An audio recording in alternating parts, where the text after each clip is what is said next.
Don't your glasses fog up all the time? My glasses, yes, all the time.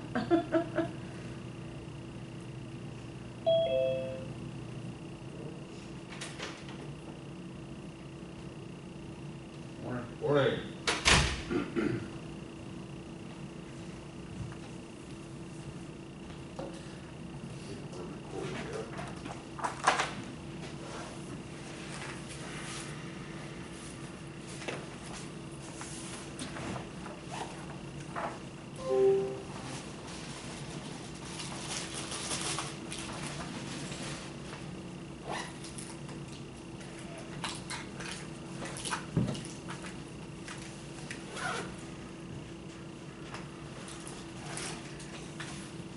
You know, I tried to access this recording and did not manage to, Really?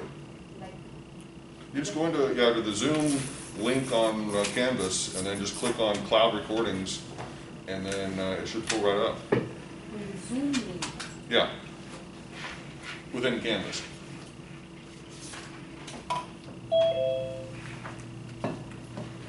Morning.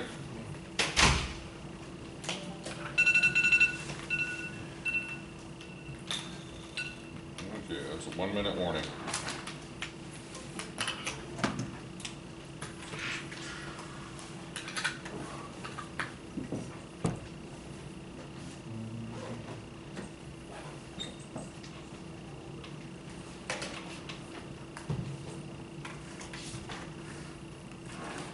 Cool.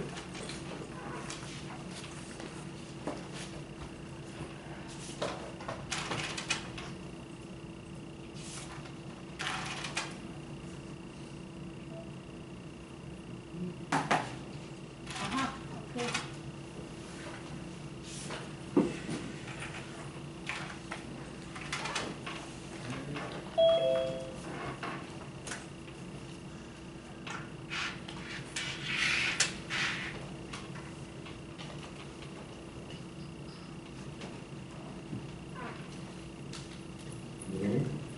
Okay.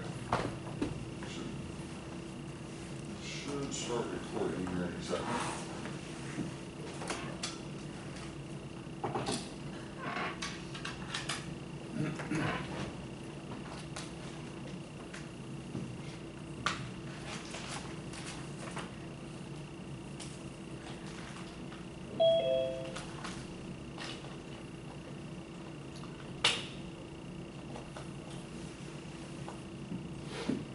Oh. Officially on the clock.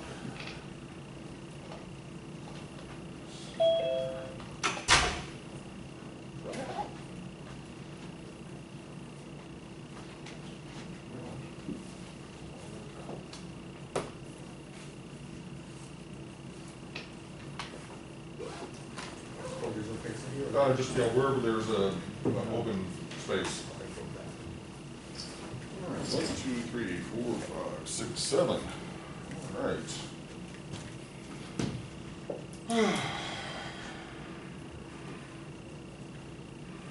You guys ready?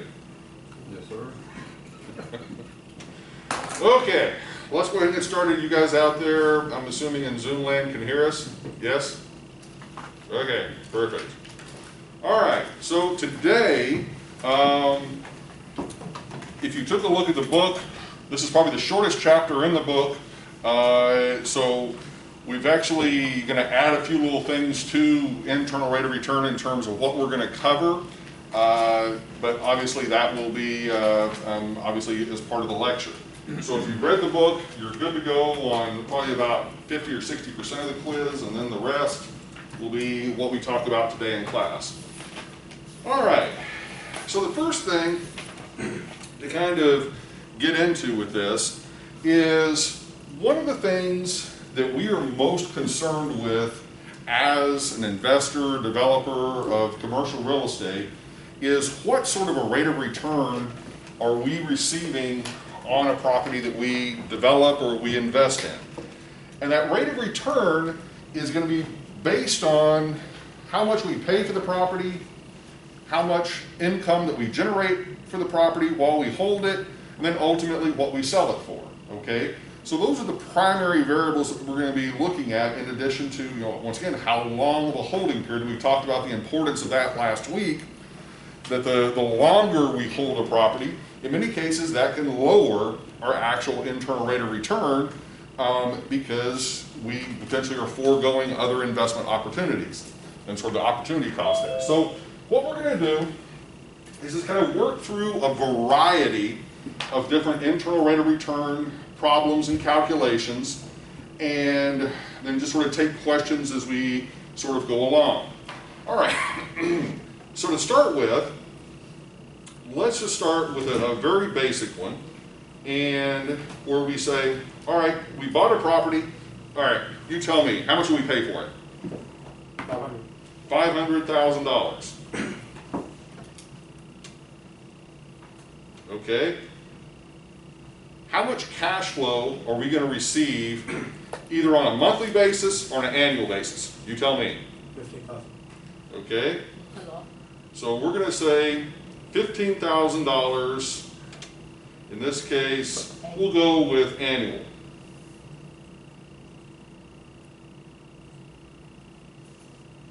Okay.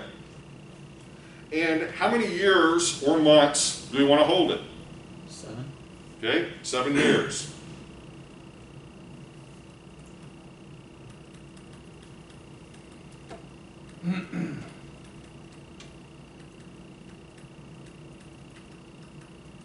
All right, and then ultimately, what do we want to sell it for? Give me a dollar amount. And it can be higher, lower, the same as the purchase price. 750.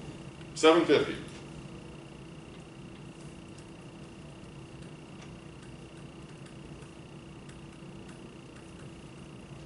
Okay, everybody got the variables. All right, now, let's do, basically kind of set this up in the calculator. So this is going to be one payment per year. Okay, since we're getting annual cash flows, that's how we know that. All right, if there were monthly cash flows, then it would be monthly. All right, so in this case, we bought it for $500,000.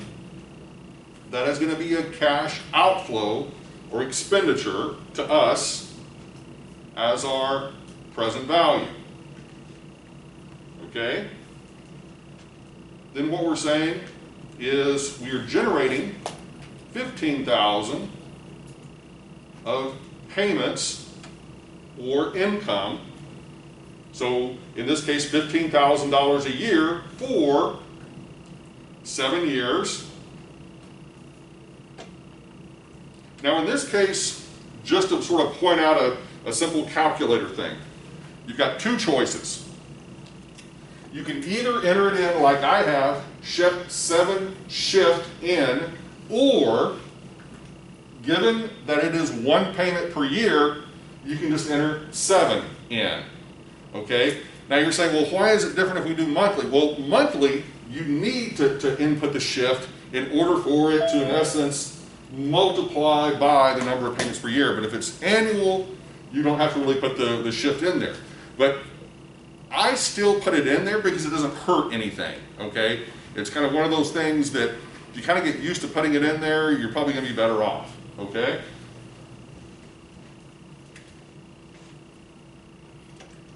And then 750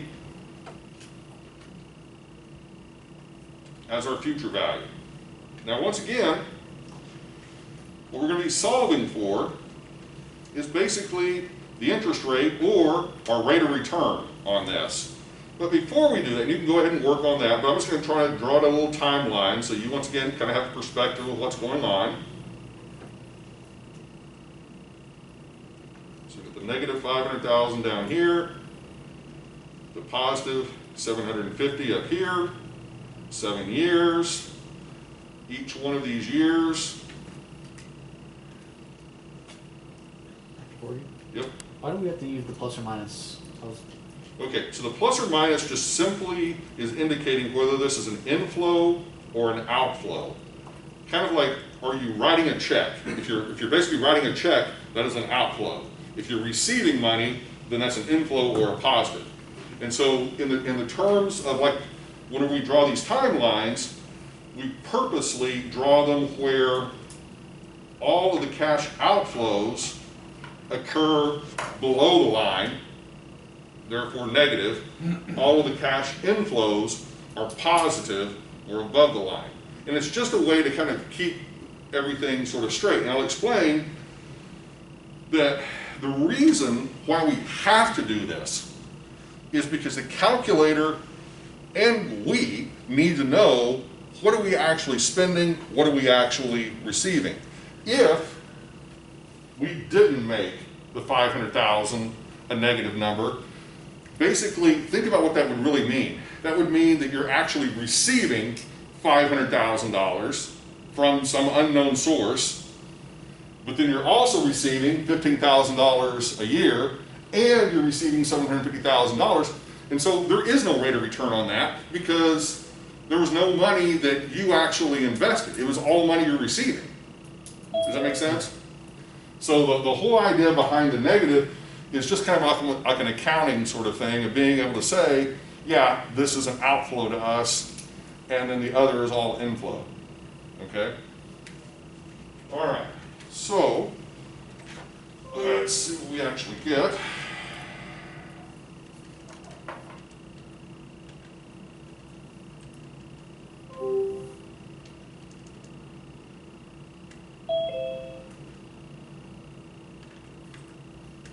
All right, what do you guys get?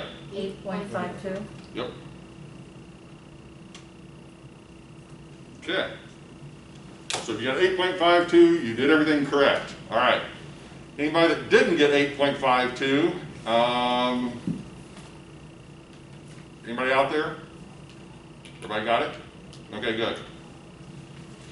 All right. So what is this number actually telling us? Okay, let's just kind of go back and make sure that we understand what this really means. We've done the calculation, but what does it really mean to us?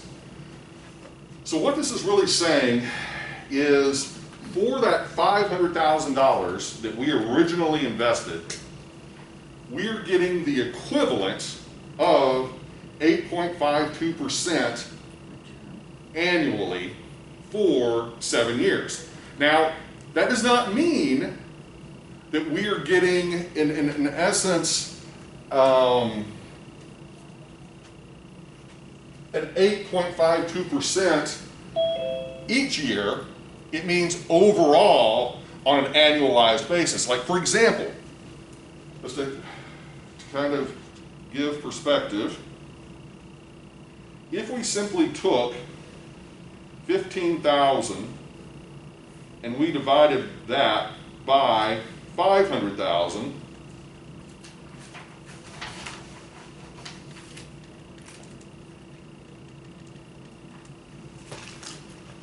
that's 0.03 or a 3% return. Okay, does everybody see that? So by doing that, in essence, what we're sort of saying is the real income off of this property is not coming from the operating cash flows from that 15,000. The real return that we're getting off of this property is off of the sale price, okay, that reversion value. All right, that's what's really driving this 8.52, okay? Does that make sense? Yes? Out there in Zoom land? Okay. Now, given that that's the case, then if we wanted to, just for fun,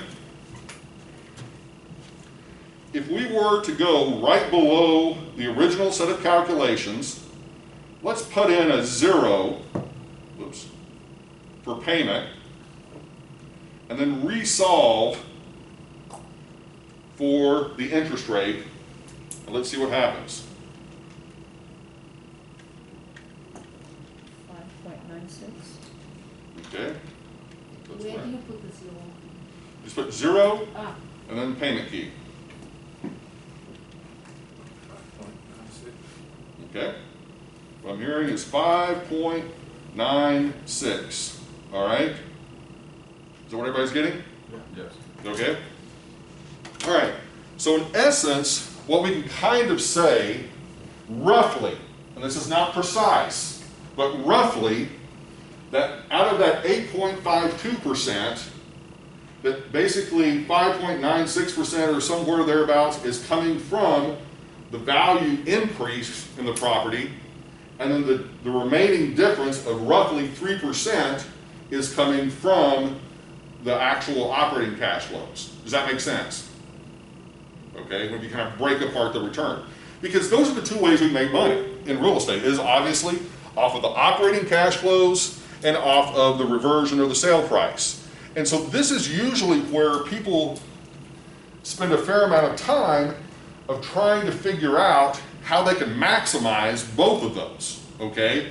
That, you know, can we maximize the rental income that we're receiving, and then simultaneously, can we also maximize the ending value or the reversion? Does everybody understand that?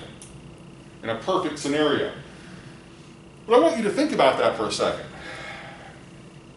How do you go about maximizing the operating income?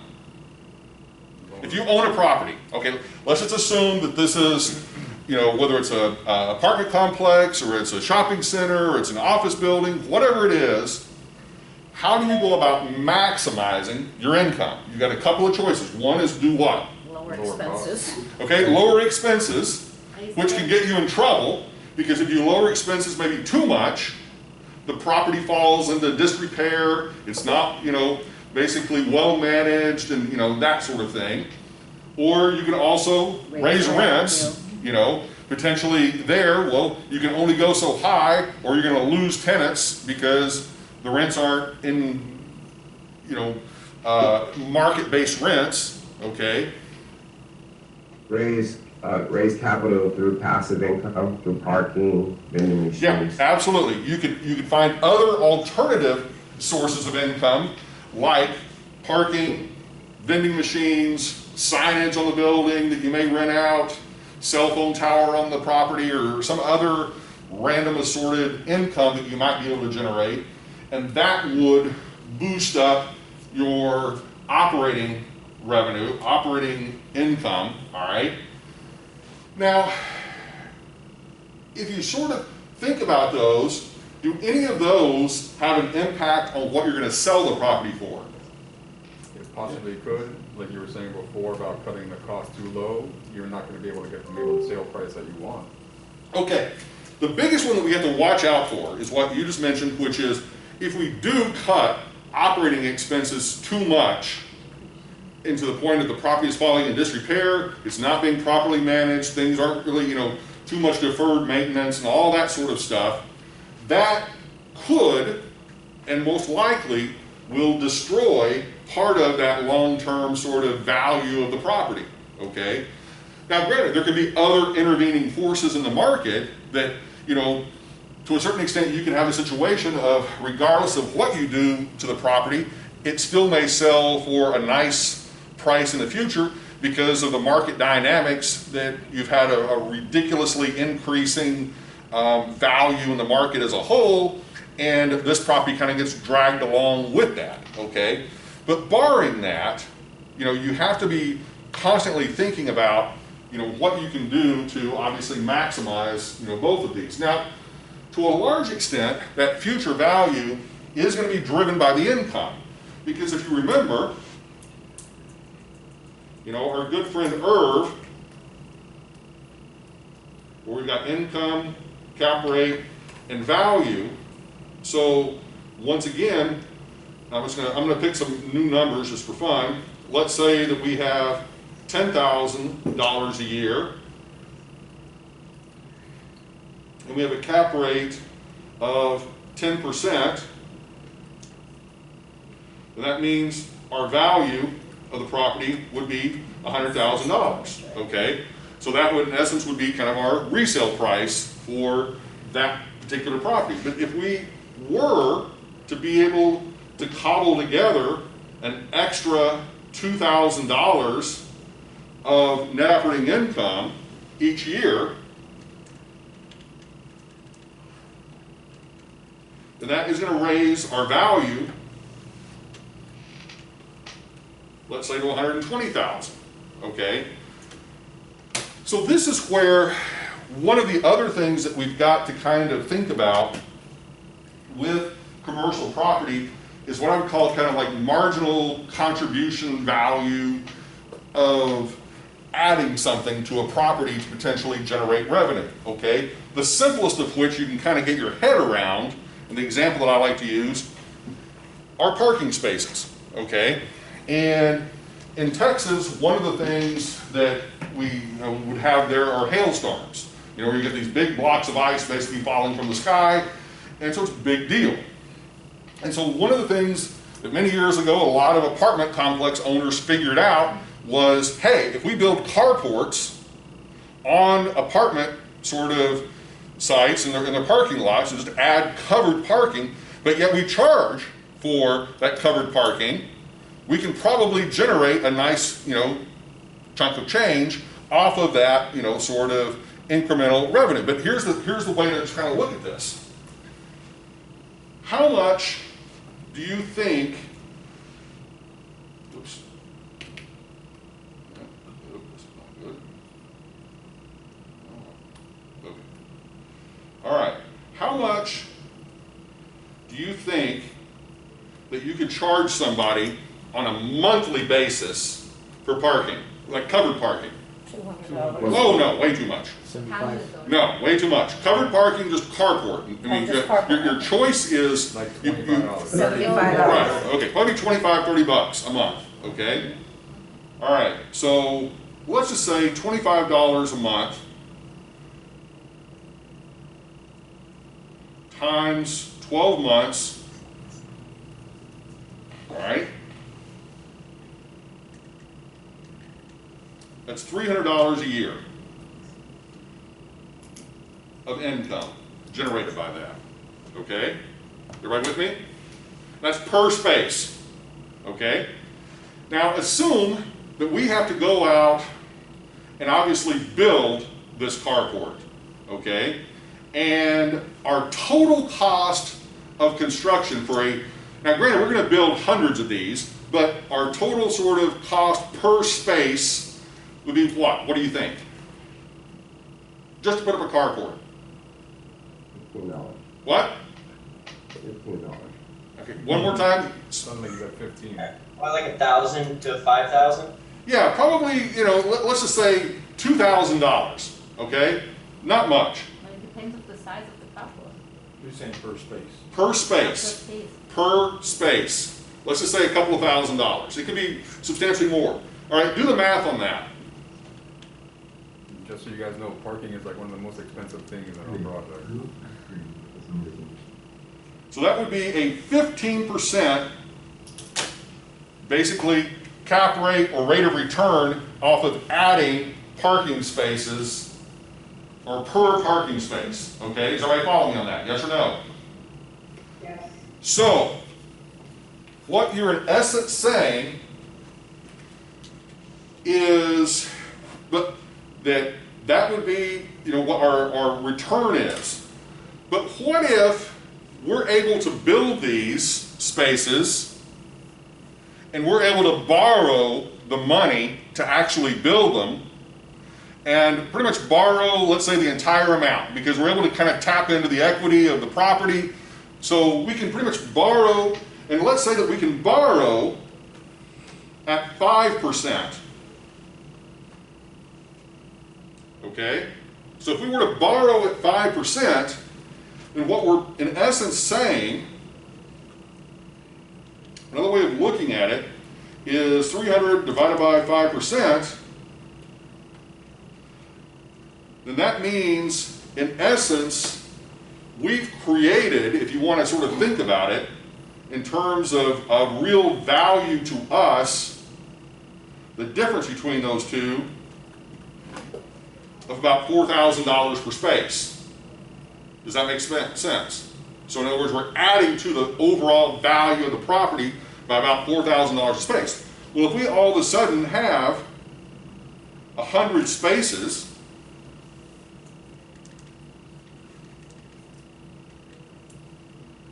right there, that's an extra $400,000 that we have added to the valuation of that particular property. Does that make sense?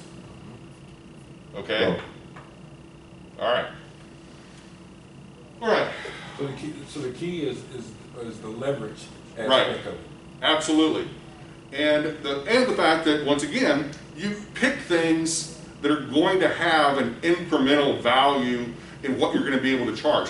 I mean, a more challenging one, because to get your hands around it, it's not easy, would be like adding a swimming pool. Okay? Like, because if I said to you, okay, here's a property, $1,000 a month is your rent for a 1-bedroom, 1-bath apartment, and it doesn't have a swimming pool. And then all of a sudden management were to come to you and say, how much more per month would you be willing to pay for a swimming pool? Okay? You might say, okay, that's worth an extra, I don't know, $10 a month to me, $20 a month, but that's going to probably vary considerably, across people as to what the real value of that, or it may have no value to you. You're saying, I never go to the swimming pool. Why do I care whether it has a swimming pool or not? Same thing with weight rooms, same thing with a lot of other sort of amenities a property might have that, you've got to begin to think from a developer's point of view, what is the incremental value that you're going to create by virtue of that feature, okay? Within, let's say, an apartment. How much more would you pay to have crown molding or to have a certain type of carpet or a certain type of faucet or whatever it is? Once again, how much does that feed into then the valuation of that property in terms of, you're gonna have to spend money to put whatever that is into the property, but what does it contribute in terms of the overall, hopefully, increase in value of the property or the income that you can generate? Because the bottom line, at least for commercial real estate, everything is driven off of how much rent can I charge, what are my expenses, and ultimately what is my net operating income. Okay? All right. Let's sort of move forward. Now, let's do one that is monthly. All right? So give me a new value for how much we're buying the property for. How much? Somebody? 200. Okay, 200,000.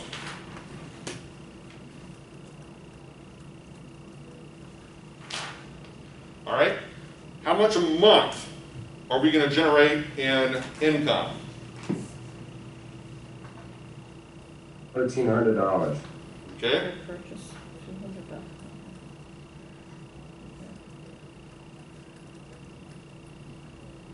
All right? How much do we anticipate selling it for? Or how long do we want to hold it? How much do we want to sell it for? 5 years, 350. You guys are so optimistic. Let's actually tinker with this one a little bit. Yeah. Let's actually go below. Let's just see what happens. All right? So let's just say that instead of selling it for 200,000, maybe we sell it for, I don't know, 190.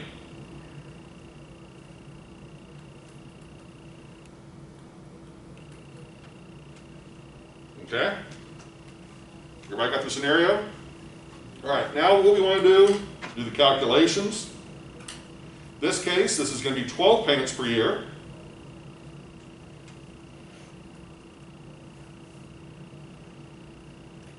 The $200,000 purchase.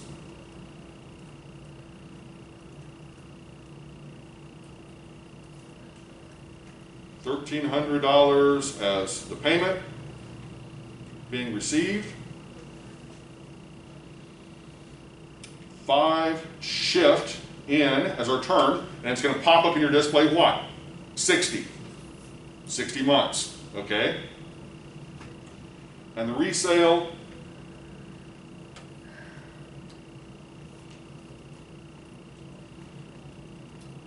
and then you're going to solve for the rate of return or the interest rate. Now, let's just once again kind of go back down here, our simple little timeline.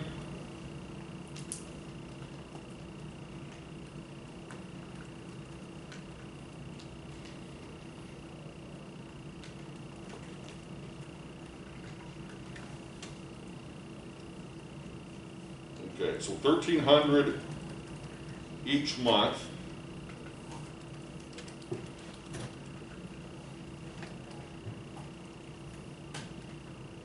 can't write that many 1300s up here, but you get the idea. Okay, so we're gonna have 16 or 60 1300s going across. And then at the end, we're gonna sell it for 190,000, and then we're searching for what is the rate of return on that, all right? So let's see what we get. 696. Okay.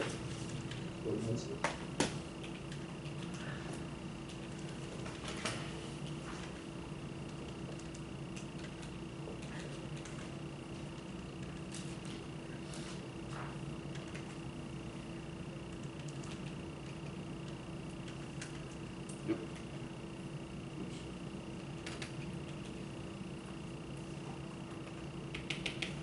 Come on. 6.96%, okay? So, once again, if you kind of were to do what we did before, and we sort of say, okay, let's take that 1,300, multiply it by 12, since it is a monthly number, just to get a rough figure. So 1,300 times 12 would be 15,600 divided by 200,000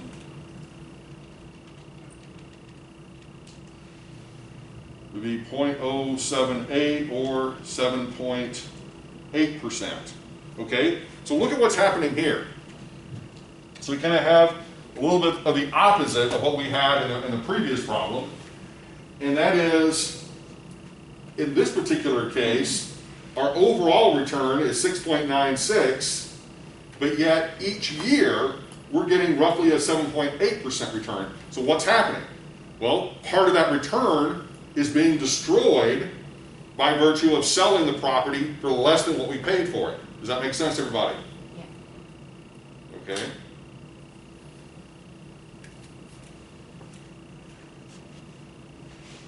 Now, just out of curiosity, once again, kind of like we did the previous problem, let's go in, let's put in 0 as our payment, and then resolve for the interest rate, and let's see what happens. Negative 1.03. Okay? Negative point, what, 1? 1.030. 1.03? All right. So a 1% loss over that period of time. Okay? That makes sense, everybody? Yep. Okay. All righty. We good to go on that. All right. That 0 you put just to know for the 1 year? Yeah, the 0 is just basically saying, that would be the equivalent of saying we no longer are receiving the $1,300 a month, and so therefore the only change in value or the only thing that's going to influence our rate of return is the increase or decrease of what we sell the property for in the future. And that 0 you put where exactly, after which part? Yeah, after, in other words, after you've done everything, then you basically are just going in and you're replacing, in essence, the payment with 0. You basically just follow through. In other words, think about it like this. The calculator has all of these things stored in memory, okay? And so it has 200,000 stored in memory, it has 1,300 stored in memory, 5 years stored in memory, 190,000 stored in memory, and then you've solved for the 6.96. That is your answer. Now what you're saying to the calculator is, okay, I want to replace one of the variables, and so I'm just simply going to replace the 1,300 with a 0, okay? So now that becomes 0, and then I'm going to resolve for the rate of return, and as a result, we end up with a negative rate of return, okay? Does that make sense? Yeah. Okay? Realistically, like, we'd end up with a much even lower rate of return because of taxes and upkeep and stuff in the meantime. Sure, yeah, and once again, we're going to get into that, and that's in the, specifically in the investments class, we tend to get more into the weeds on what the tax implications are. In the real estate finance class, we tend to really focus more, once again, kind of on, first of all, the fundamentals of how the financing works, and then what sort of rates of return lender receives, and then we don't really focus almost at all on the tax implications in this course. Okay? I have one question. I understand the calculation at to reach 1.03%, but what is the question that would ask you? Basically, I could do it a couple different ways. One would be to simply say, okay, you have solved the problem. Right. Now, assume that you did not generate any monthly income from the property during the holding period. What would have been the overall rate of return on the property? Okay, so for the entire 5 years that you didn't, okay, if you had no income. Right. Okay, all right. Yep. Okay.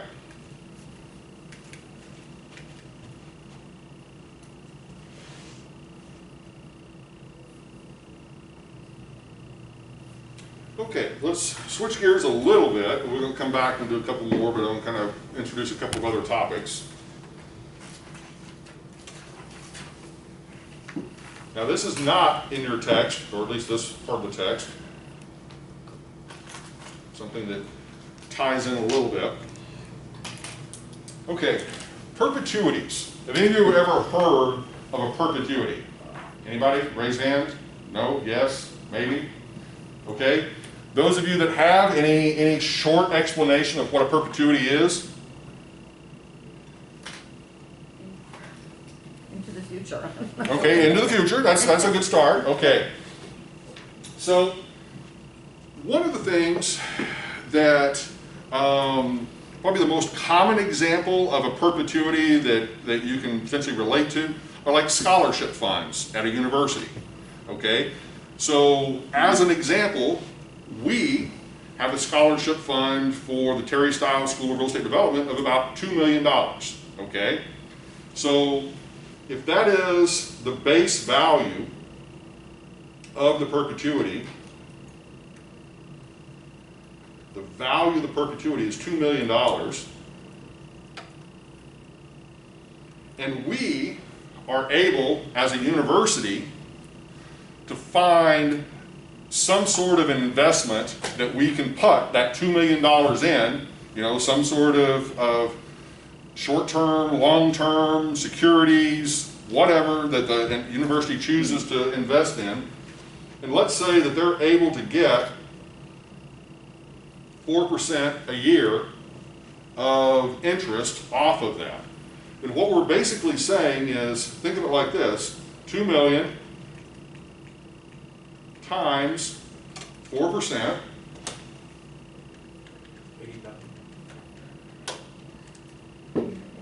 and that would give us roughly $80,000 a year of income that could be spent on scholarships and other things to potentially support the program. Does that make sense? Without ever touching the original $2 million in donations, okay? We're basically living off the interest, would be another way to sort of think about it. And that would be into the future, basically forever, okay? As long as we don't ever dip into the value of the principal, and as long as whatever we're investing in, the rate of return on that doesn't change that much, then that is how much we would get each and every year. But as we know, things do change. You know, what happens, and this is a real life situation, what happens if interest rates drop and we're only able to generate 3% a year? You give out as much scholarships. You don't give out as much money, exactly.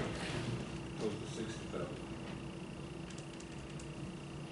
So right there, because of that drop in the interest rate, that basically reduces the amount of scholarships that we're able to give out and the support that we have by $20,000 a year, okay?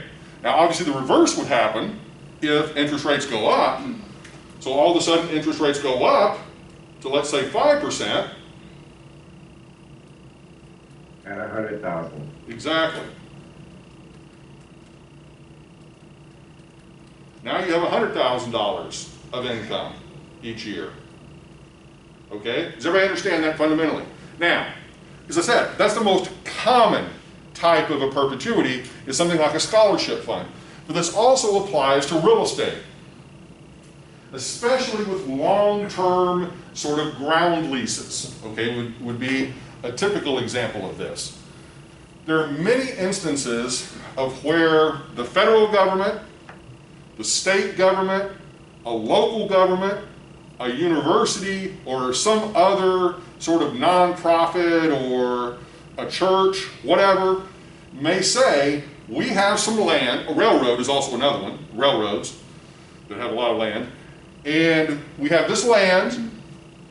We don't want to sell the land, but we are willing to engage in a really long-term sort of lease on that land, okay? And, you know, you might go, well, how do you go about setting, you know, what the value is of the land? How do you go about setting what the value is of the lease? And so forth, so on. Well, same exact sort of concept. That if you're doing a super long-term lease, it's pretty much the equivalent of a perpetuity, okay? Especially once you get beyond 30, 40 years, mathematically, it's pretty much the same. So, as an example, if you own a piece of land, so assume you're one of these entities, you don't, you know, whichever one you want to call yourself, and, I'm sorry, this is reversed. Cap rate and value. Okay, so assume that your land is valued at $1 million. And then you're just simply saying, I want, as a church, as a state government, as a federal government, as a railroad, whatever, I want a 5% rate of return on that underlying land, okay? That's what I want pretty much for now and forever. This is a flat 5% on what the current value is of that land. And so, what's that going to translate to? So, 1 million times 5%. So, $50,000 a year is what I would have to charge for that ground lease in order to give us the rate of return that we're sort of desiring on that land. Does that make sense, everybody? Yes or no? Now, go ahead. Question? I have a question. So when I know this is not talking, just to get a little clarity on this. So the $50,000 is what you need to earn as the person that is given the ground lease, or is it the person that's taking the ground lease? Because in a sense, this would be your net income as the owner of the land. Okay, so this is what the landowner is requiring to have in order to give a ground lease. Correct. So they may actually be charging something higher than this, you know, to the tenant, or I'm sorry, the tenant may have other costs that they're going to incur, and so, you know, that's kind of, to a certain extent, irrelevant for this, because this we're just looking at what is the value to the actual owner of the land. Okay? So, in this case, now if you think about this, you know, $50,000 a year, 5% interest. Let's just kind of put this into a calculator thing here for a second. All right, so one payment per year.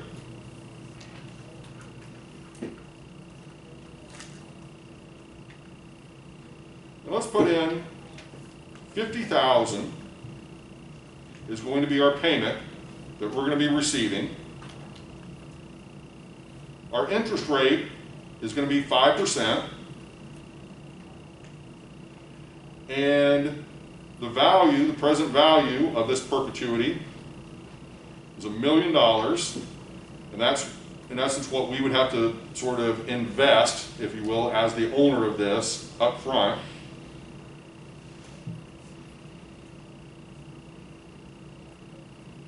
All right. Now, just to see what happens, let's solve for n, which would be basically the term, and just see what happens.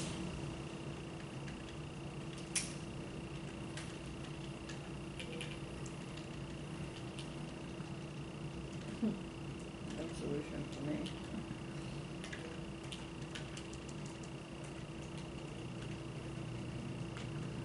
Are you doing Okay. now, are you doing now shift M? Or No, we're not, well, no, you're just doing N. And what you end up with is no solution. No solution, that's what I got. I was Okay. afraid to say it. All right. So let's change things up a little bit. So instead of accepting the no solution as an answer, let's put in 100 as our N. And then solve for the interest rate. Solve for the interest rate? Yes, solve for the interest rate. Oh, shit.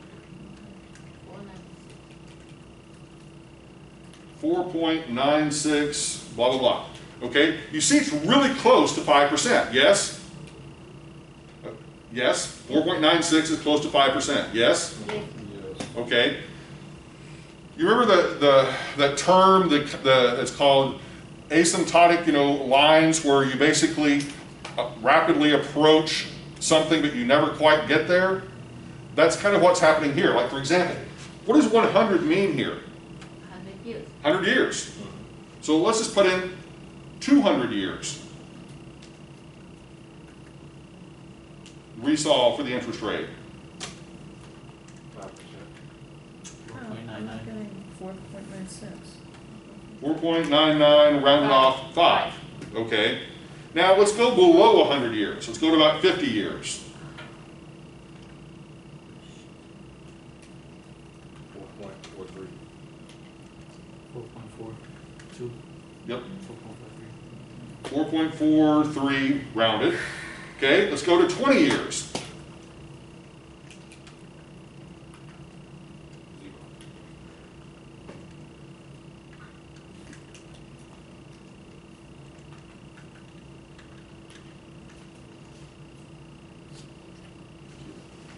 0? I got 0. Okay. I think it was too many times. All right, let's see. Let's go back. Let me just do, well, 20 is 0. All right, I'm just making a mess here with the page. Okay. All right, let's go to 30.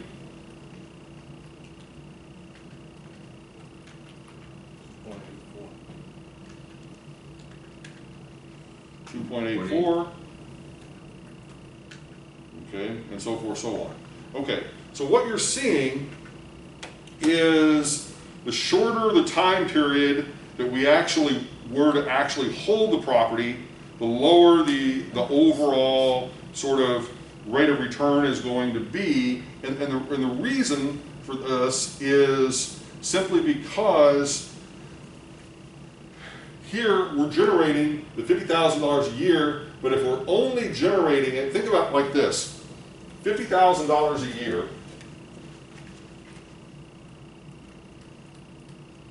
times 20 years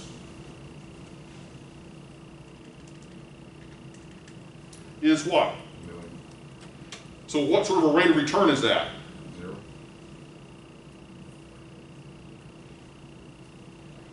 So anything less than 20 years is going to be a negative return. Anything above 20 years, we're actually, obviously generating more than the principal value. Okay, does that make sense? Okay, all of this is just to kind of start, once again, to get your mind to start thinking about these things. Okay, and just a kind of a different way of sort of putting this into your head. All right, moving forward. All right.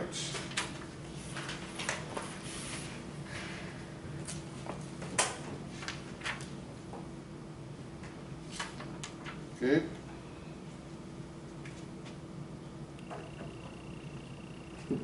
Next topic.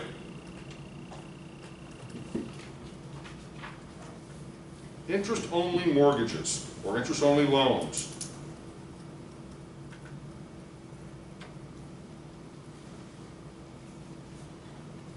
Okay. Anybody have any idea what an interest-only mortgage is? Yes. Okay, what is it? Somebody? Anybody? Just paying the interest on a loan that you receive, but not paying on the principal of it. Correct. Correct. Okay. So interest-only loans were actually one of the very, very first types of mortgage loans available. They're still out there, they still exist, but they've got some issues, okay? They're also the simplest of mortgages because here's the way they work, all right? You go in, you borrow $100,000, all right? And, okay, give me a term on this loan. How many years do you want to take it out for? 15 years.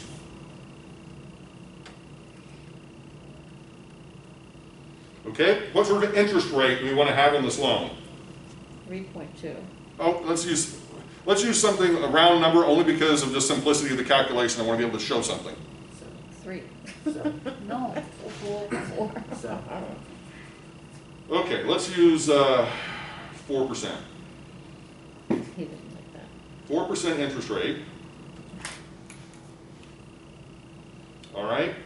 Now, let's think about this just for a second. What we're actually saying is, even if this is monthly or annual, it's going to work out pretty much the same. Because here's how, and this is the one instance of where that is going to be the case. Because here, what we're saying is we've got $100,000 as our loan amount, and so at 4% interest, that's going to be $4,000 a year. Yes? Yes. Okay. Now, if we were to do that monthly, we'll just simply divide the 4,000 divided by 12. And so you would have $333.33 a month in interest charges.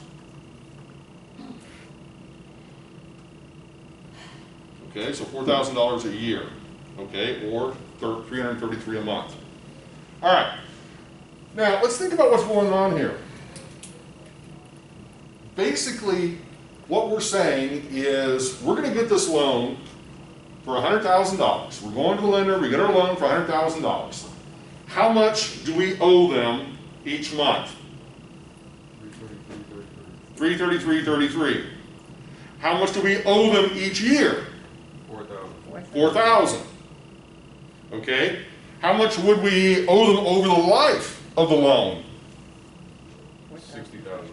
Okay, be just 4,000 times 15 years.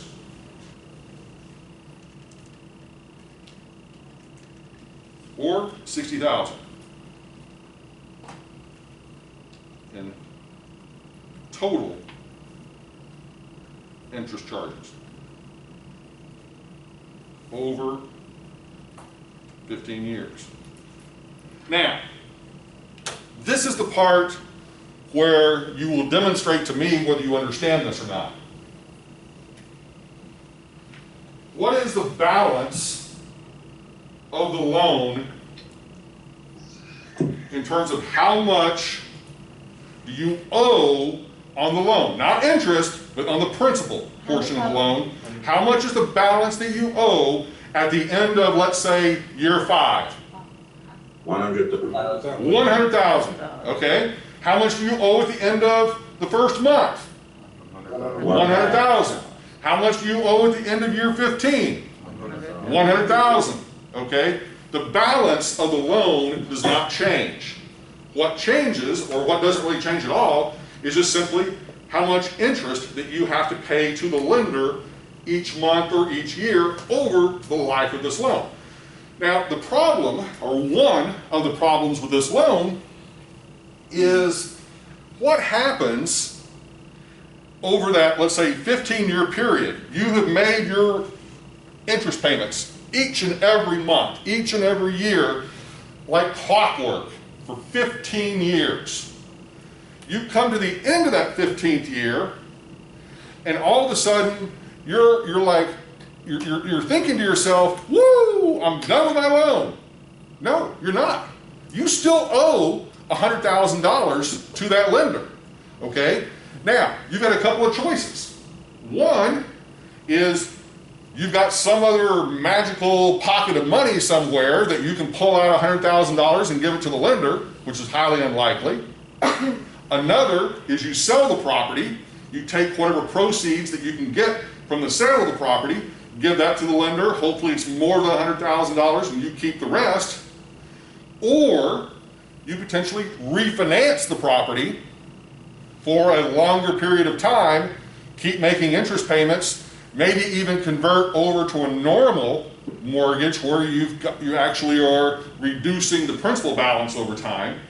So you've got some different options, but what if the property is worth less?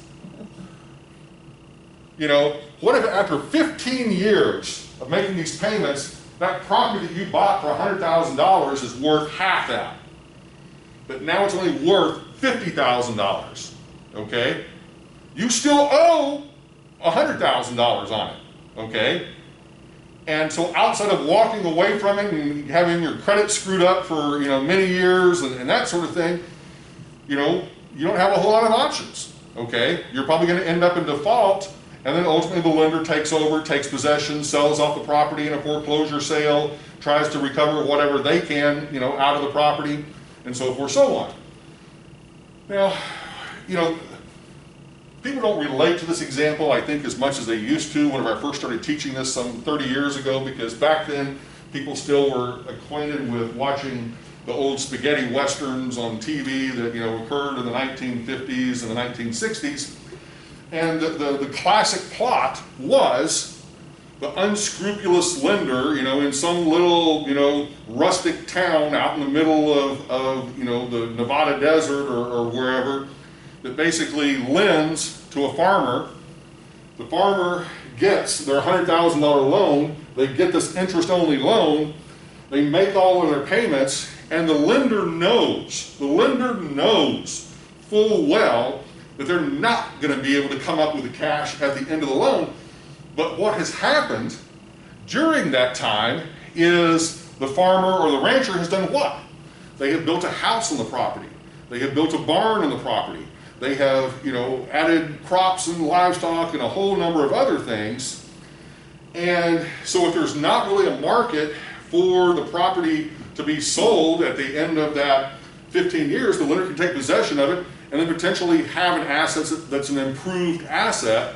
But yet, who gets screwed in the process is obviously that poor farmer or rancher that invested all that time, effort, and energy, you know, over that period of time. Does that make sense? Okay? And so in the, like, 1800s, this was the prevalent type of mortgage, okay? This interest-only mortgage. Like I said, it's still around today, but the other thing that this mortgage allows people to do is that it allows you to borrow more than you would ordinarily be able to borrow with a fully amortizing mortgage, okay?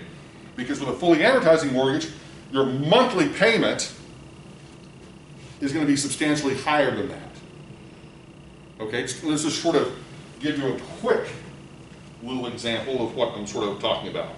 Dr. Ford, is it kind of like a lease to own option, lease option? It's not really a lease to own. It's just because you're not really making any sort of payments toward principal. I mean, and Similar concept? Somewhat similar. I mean, because lease to own implies that, once again, you know, it's a very specific sort of relationship that it is. You are the tenant, they are the landlord. Now, they may allow you to enter into like what would be called like a contract for deed, okay? Which in essence means that you can be making payments to that owner of the property for 15 years that would constitute principal payments as well as interest payments, and then at the end of 15 years, assuming everything is paid for, you know, completely, interest and principal, then they would deed you the property, okay? And so that's kind of like a lease to own, or in that case, what we would normally call contract for deed. Does that make sense? Yeah. Okay, something a little bit different though. Okay. I got a quick question, just curious, on an interest-only loan, do they normally have prepayment penalties and stuff? So if They don't have to. Okay. I mean, is it common? It can be. Okay. And here's the thing. one of the things we're gonna start talking about next week, when we really get into the weeds on the different kind of mortgage calculations, one of the things that we'll be talking specifically about are prepayment penalties and the impact of prepayment penalties on the overall yield that the lender gets, but also kind of what impact it may have in behavior on the part of the borrower.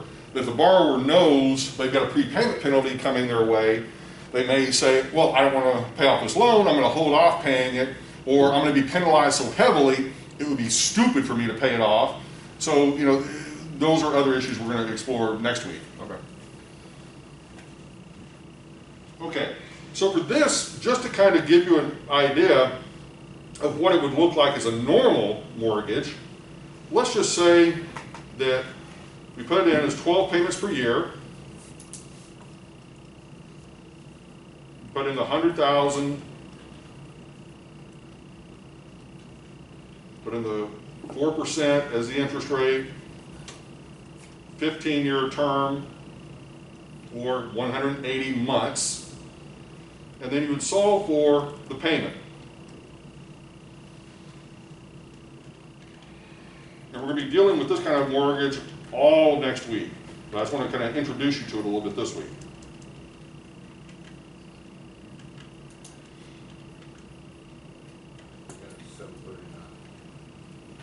So $739.69, okay? Now, roughly what we're going to find out is that first month of that $739.69, $333.33 is going to be the interest, with the remaining difference between these two of $406.35 being the principal portion that was repaid in that first month. Does that make sense conceptually? Okay? Because all I did was just simply say, okay, that if we owed $400,000 at 4%, then the first month, or the monthly interest charge for that first month, is going to be $333.33 out of the $739 total payment, of which $406 would be the principal reduction. Okay. Now, here's the thing that you've got to put in perspective. Remember what I just said a few minutes ago. Part of the advantage of doing the interest-only mortgage is you have much lower payments. What's your monthly payment with the interest-only mortgage? $333.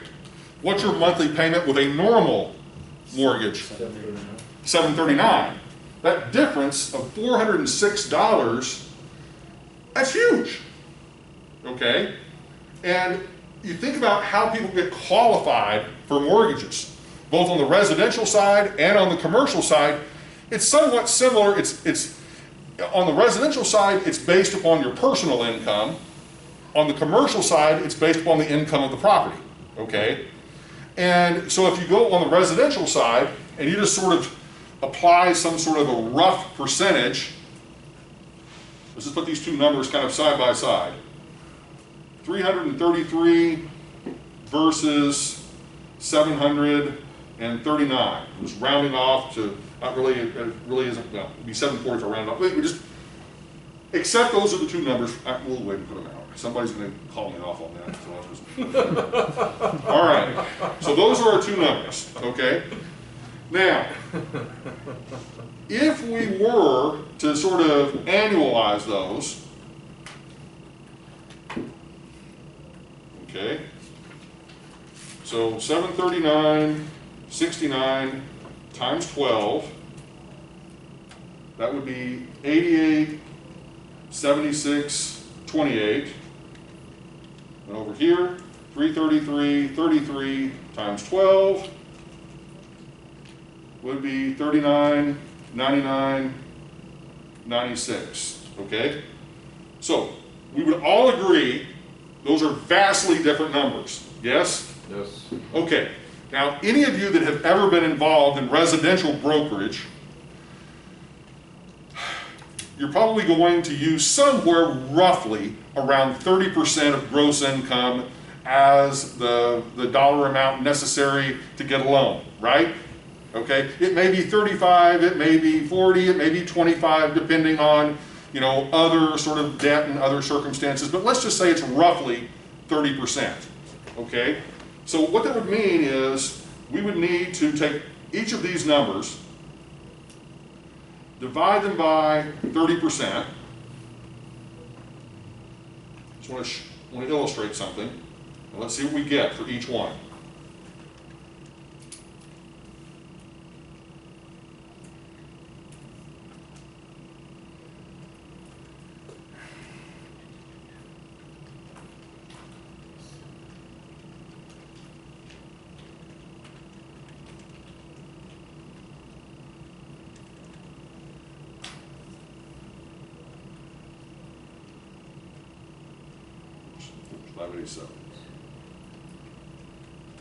Okay, so all I'm doing here, and we don't really, I'm just doing this. This is not a quiz. This is something that's trying to illustrate a concept. But assuming that this amount, the 88.76 and the 39.99, each represent your respective mortgage payments, okay? And now we're talking about an individual here and their borrowing capacity, okay? So what we're in essence saying is if this can represent 30% of their income, then their income would need to be roughly $29,000 to justify getting this loan. Yes? Yes. Over here, with obviously the interest-only mortgage, they would only need basically less than half of that. They would only need about $13,000 of income to justify getting that level of mortgage. Does that make sense conceptually? Okay. Now we can argue about, you know, a lot of different, you know, aspects of this, but fundamentally what I'm trying to point out is the very basic concept is if I'm dealing with lower income borrowers and I want to put them into a house that they really can't afford, the easiest way to do that is what? Interest. Give them an interest-only mortgage. And while that seems wonderful, potentially to that prospective buyer, whoever that buyer may be, the reality of it is they really can't afford it, and they're going to be left with this big risk that at the end of this loan, it's interest only, they may have to sell the property, they may have to refinance it, they may have to do a lot of other things, and they may not be able to. Does that make sense to you? Yes or no? Yeah. What about from the gallery out here in Zoom land? Yes? Okay. So it's just something to sort of think about. And the same thing would be true, quite frankly, on commercial property. You know, you could have an interest-only, you know, loan on a commercial property, and the same sort of thing is true, although it's very seldom that you see interest-only loans on commercial property. Okay? All right. Is that a balloon payment at the end of always? Okay. Balloon payment's something totally different. Okay. A balloon payment would be that, let's say, after 5 years into the mortgage, then you are forced to either sell, refinance, or potentially pay off the balance. Right. Okay, and that's not necessarily associated directly with a interest-only mortgage. It is the case that for most commercial loans, they are 5-year balloon loans. Compared to on the residential side, that typically you can get a 15, 20, 30 year or more mortgage, but on the commercial side, almost always they're going to be balloon notes at 5-year terms. And part of the reason for that is kind of antiquated, but it's this whole thing of it's a way for the lender to basically earn more money by basically having to redo the loan every 5 years, and then also adjust the interest rate and a handful of other things, conditions that maybe they require on the property, ensuring that it's code compliant, ensuring the leases are all in order, yada, yada, yada. So we're going to talk about that, but that is one of the things that is in place on most commercial leases. are these 5-year balloon notes. But the end of this 15 year is not considered a balloon, it's just the It, payment. it is in the sense that, yes, you still owe this big balance. Right. I mean, all a balloon means is really you've got something big that you're going to have to pay off kind of at the end of this. Okay. So you could call it, yes, you could call it a balloon note in the sense that, yeah, you do have this big balance outstanding. Normally, when we talk about balloon notes, it's usually attributed to you've got a certain number of payments, you've paid down some of the balance, but yet you still owe a significant amount of the balance that you have to pay off. All right, make sense? Yep. I had a question. So, I'm kind of switching gears a little bit. So that's an example of a residential type of loan, interest-only loan. Suppose we as developers, we're trying to build a new project and we need an interest-only construction loan for about... And that's something totally different. Okay. And that's an excellent question because commercial loans are, construction loans are interest only. Yeah, and the way the construction loans work, and we're going to get into the details on this later, but just very, very briefly, think of a construction loan much like a cash advance on a credit card. That you basically are told by the lender, you've got basically a maximum limit on your credit card or your construction account of $100,000. Once you reach that, we're not going to give you any more money unless you get permission from us. But up to that $100,000, you're going to basically be charging, if you will, each month as different pieces of the construction process take place, and you're going to be getting draws from the lender to basically pay off contractors, to pay off supplies, to pay off, professionals, whatever, else needs to take place. And then depending on your relationship with the lender, you may or may not have to get permission for those draws in the sense of they may just instantly sort of sign off on it and say, okay, we trust you. In other instances, they may say we need to sign off on every single draw that you do above a certain dollar amount or something like that. And that can be really messy at times because you can have a disagreement with the lender of like, hey, I just paid these contractors, or I need to pay them $15,000, and the lender says, well, it doesn't look like they've done $15,000 worth of work or whatever.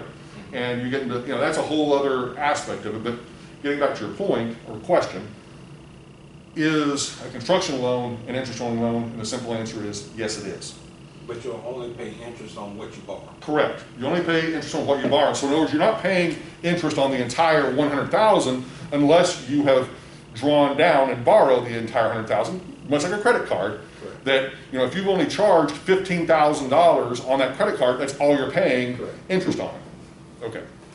All right. Let me go over here to the board for a second. I see that on the chat there are two things. I don't know if there's anything of substance. Professor, I have a question. Last class you had showed us the amortization function on the calculator. It was like one input, the term of the mortgage, shift amortization, and then equal, and it showed us the principal, interest, and the balance. Is there a similar function for an interest-only mortgage so that we could see the full interest payment over the term? Or I guess I would just be multiplying it. Yes. What you just said, you'd be multiplying it out. So, in essence, if, as an example, you wanted to sort of say, all right, how much interest have I paid during the first year of the loan, all right? So in this case, if you're paying $333.33 a month, then 12 months of that, You already got it right there, the $39.99.96. would be $39.99.96, Right. okay? That would be the total interest For 1 year. for 1 year. If you wanted to know it for 5 years, you would simply say, okay, multiply that by 5.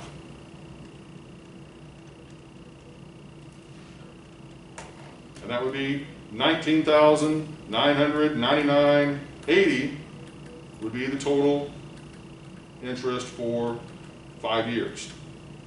Okay? Does that make sense? Yep. Okay. All right, let's take a look at these chat. Okay, so Charlissa says, can you teach us the theory as opposed to how to use the calculator? What we're doing in this class, just in case that you're just kind of wondering what's going on, the very beginning of all this is how to use the calculator. Absolutely 100% without a question. But you've got to understand how to use the calculator before we can get into the advanced subjects and understand what's really going on. Okay, so yes, this first couple of class sessions, it's all about how to use the calculator, getting comfortable with the calculator so that we can get into the more advanced topics and the calculations and kind of the different impacts of those. Okay, does that make sense to everybody? Yes? Okay. All right, and the second chat question, will we go over writing off interest on mortgages and more of what we will be seeing in the investments course?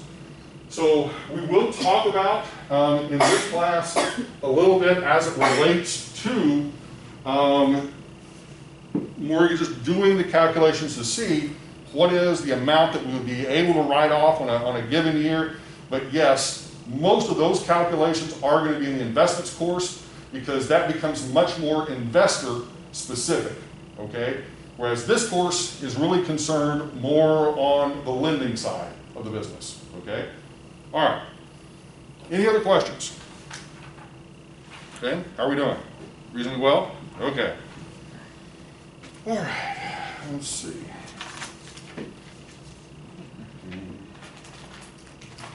All right, so one final thing on the basically the interest-only mortgage, to sort of take a look. Let's say that we have interest payments of $5,000 per year.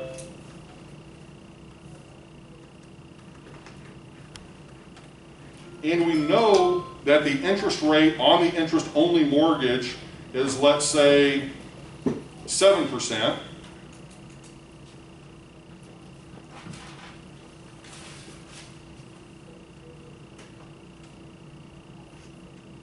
Interest-only mortgage, IO, all right? What would be the actual dollar amount of the loan?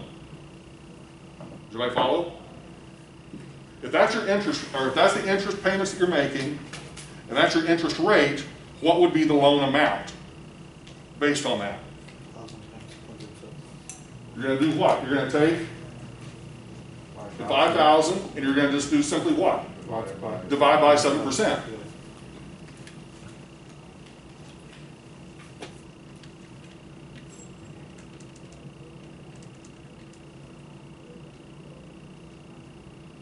So $71,428 would be the mortgage amount.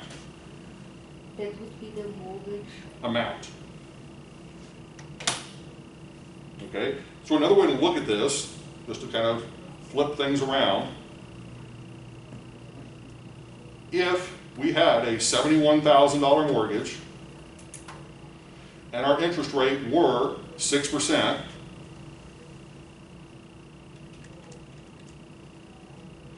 what would that be?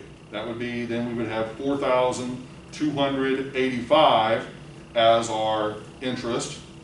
But if it was $71,428 times 5%, then we go back to what we just said. 71,428 times 5% is going to be 3571. Okay, and then finally, just to kind of illustrate, 71,428 times 7% would be basically $49.99 or $5,000.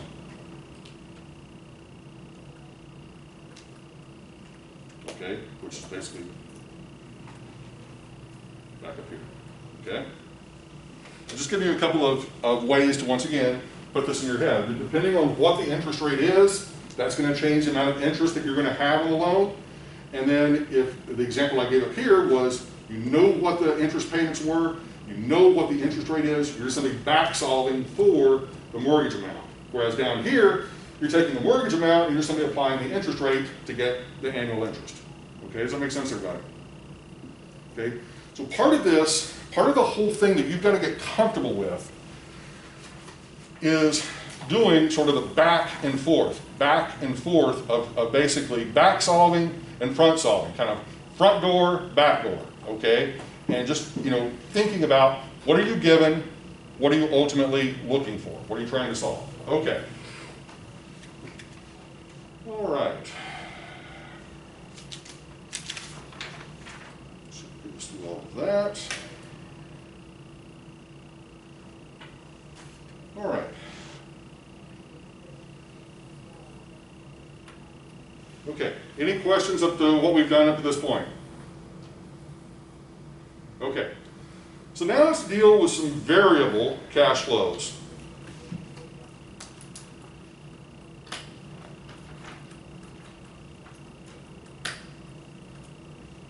Okay, and we talked a little bit about this last week,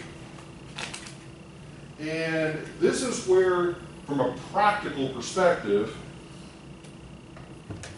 every month, every year, if you own a real estate investment property, chances are, whenever you construct your operating statement, every single month, every single year is going to be different in terms of the income, the expenses, the vacancies, you know, all of those things are going to change, you know, from one month, one year to the next.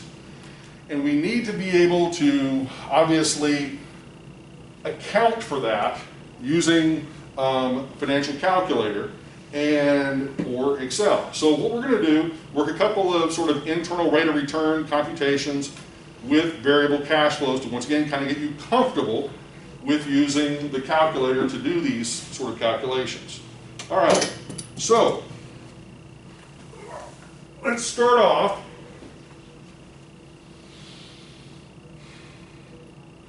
All right, and let's assume that we have, you want to do annual or monthly? Monthly. Okay, monthly.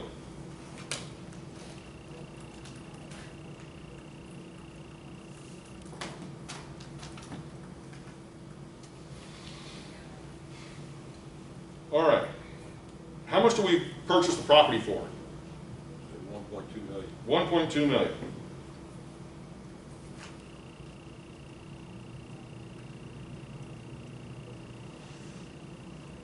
All right, so what we're going to do is we're going to use the cash flow function on the calculator, which we briefly used last week.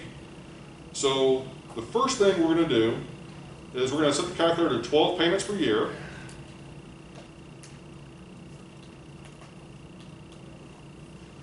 Then we're going to enter the 1.2 million as a cash flow. Now, as I mentioned last week on your calculator, if you look on the calculator itself, third key over, third key down, okay, kind of row 3, column 3, you'll see CF sub J. That is simply the cash flow key that we'll be using to enter in the cash flows for this set of calculations. All right? So we've got 1.2 million, oops, not one, I had a zero in there, apparently. All right, get rid of that zero. All right, so 1.2 million.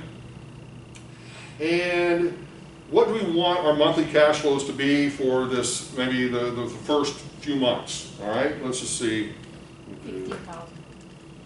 10,000.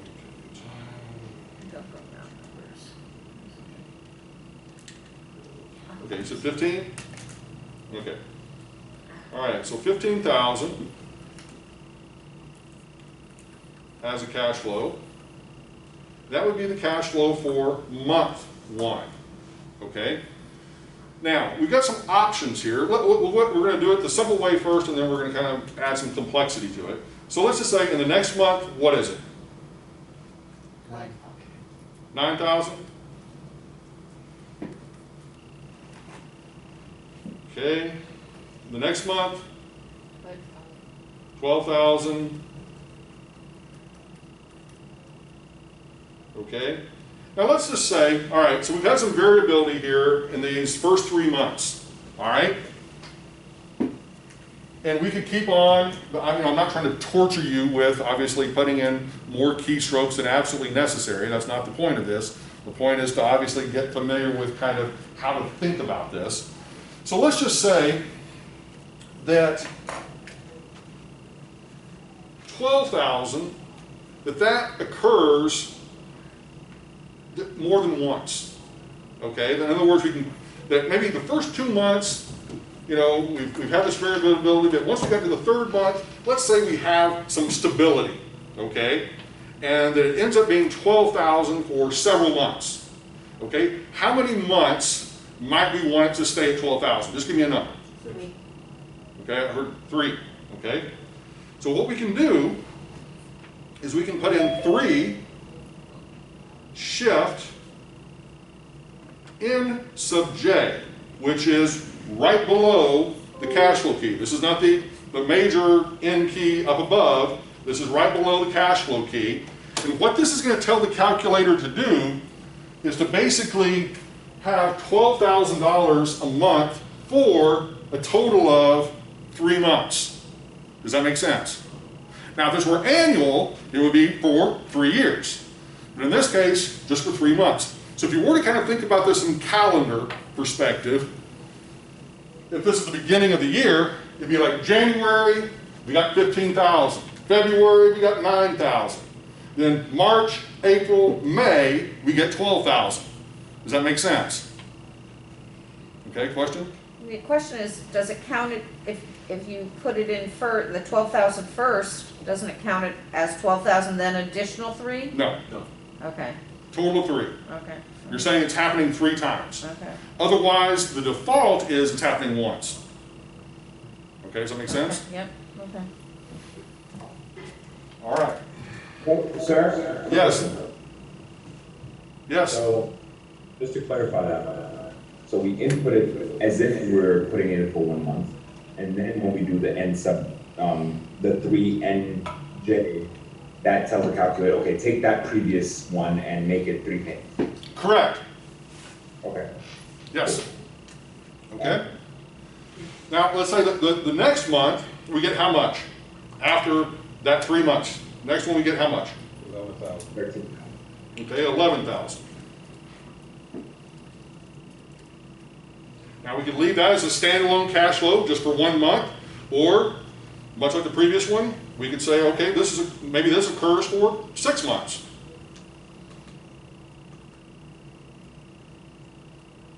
Was this the quiz question that had something with 11 times or something? Probably, something similar.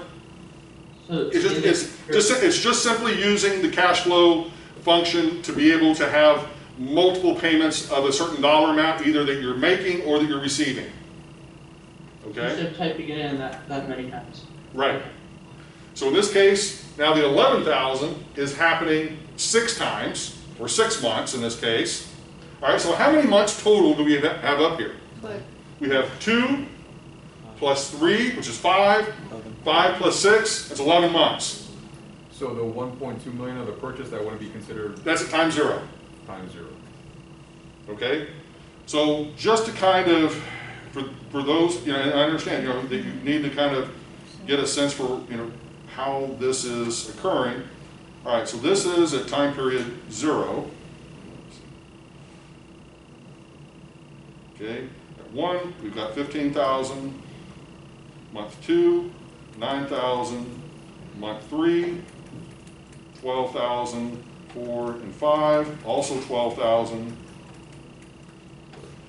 Then month 6, we've got 11,000. 7, 8, 9, 10, 11, all 11,000. Oops.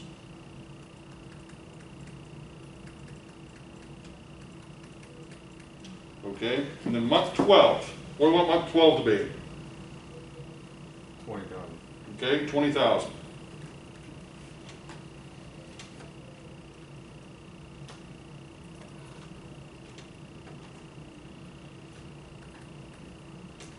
Okay, so does everybody understand kind of what we have done?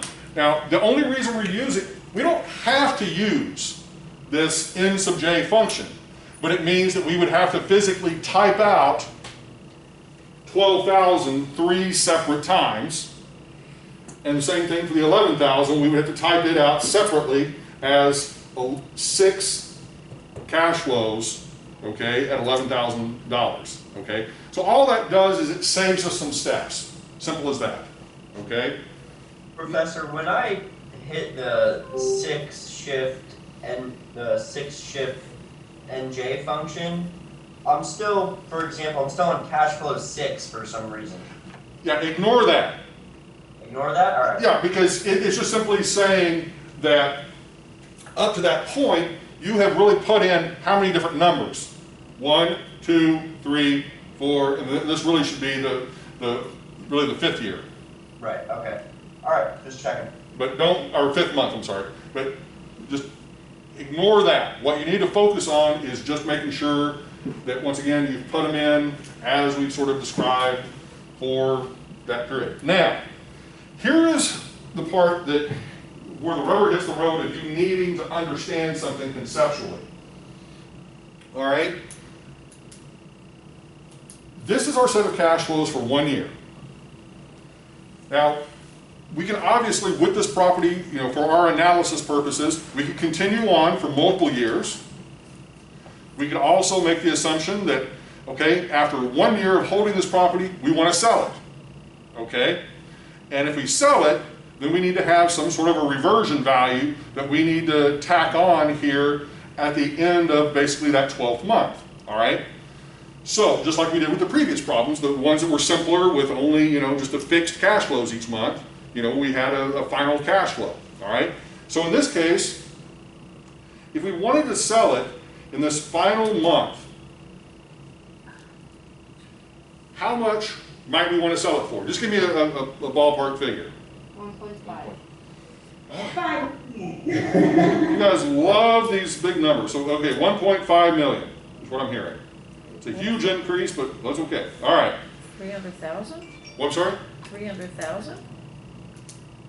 1.2, you bought it for. We bought it for 1.2, and then somebody said we're going to sell it for 1.5 at the end of a year. Oh, 5 year, I thought so. No, not 1 year. 1 year, okay. Okay, so take a look at what we have here. This is a good reason to sort of draw this over here. What is happening in month 12? In month 12, we are simultaneously receiving our last income payment for that month, and then making the assumption that simultaneously with receiving that final payment, we are selling it to someone for 1.5 million. Is everybody with me on that? Yes or no? Okay.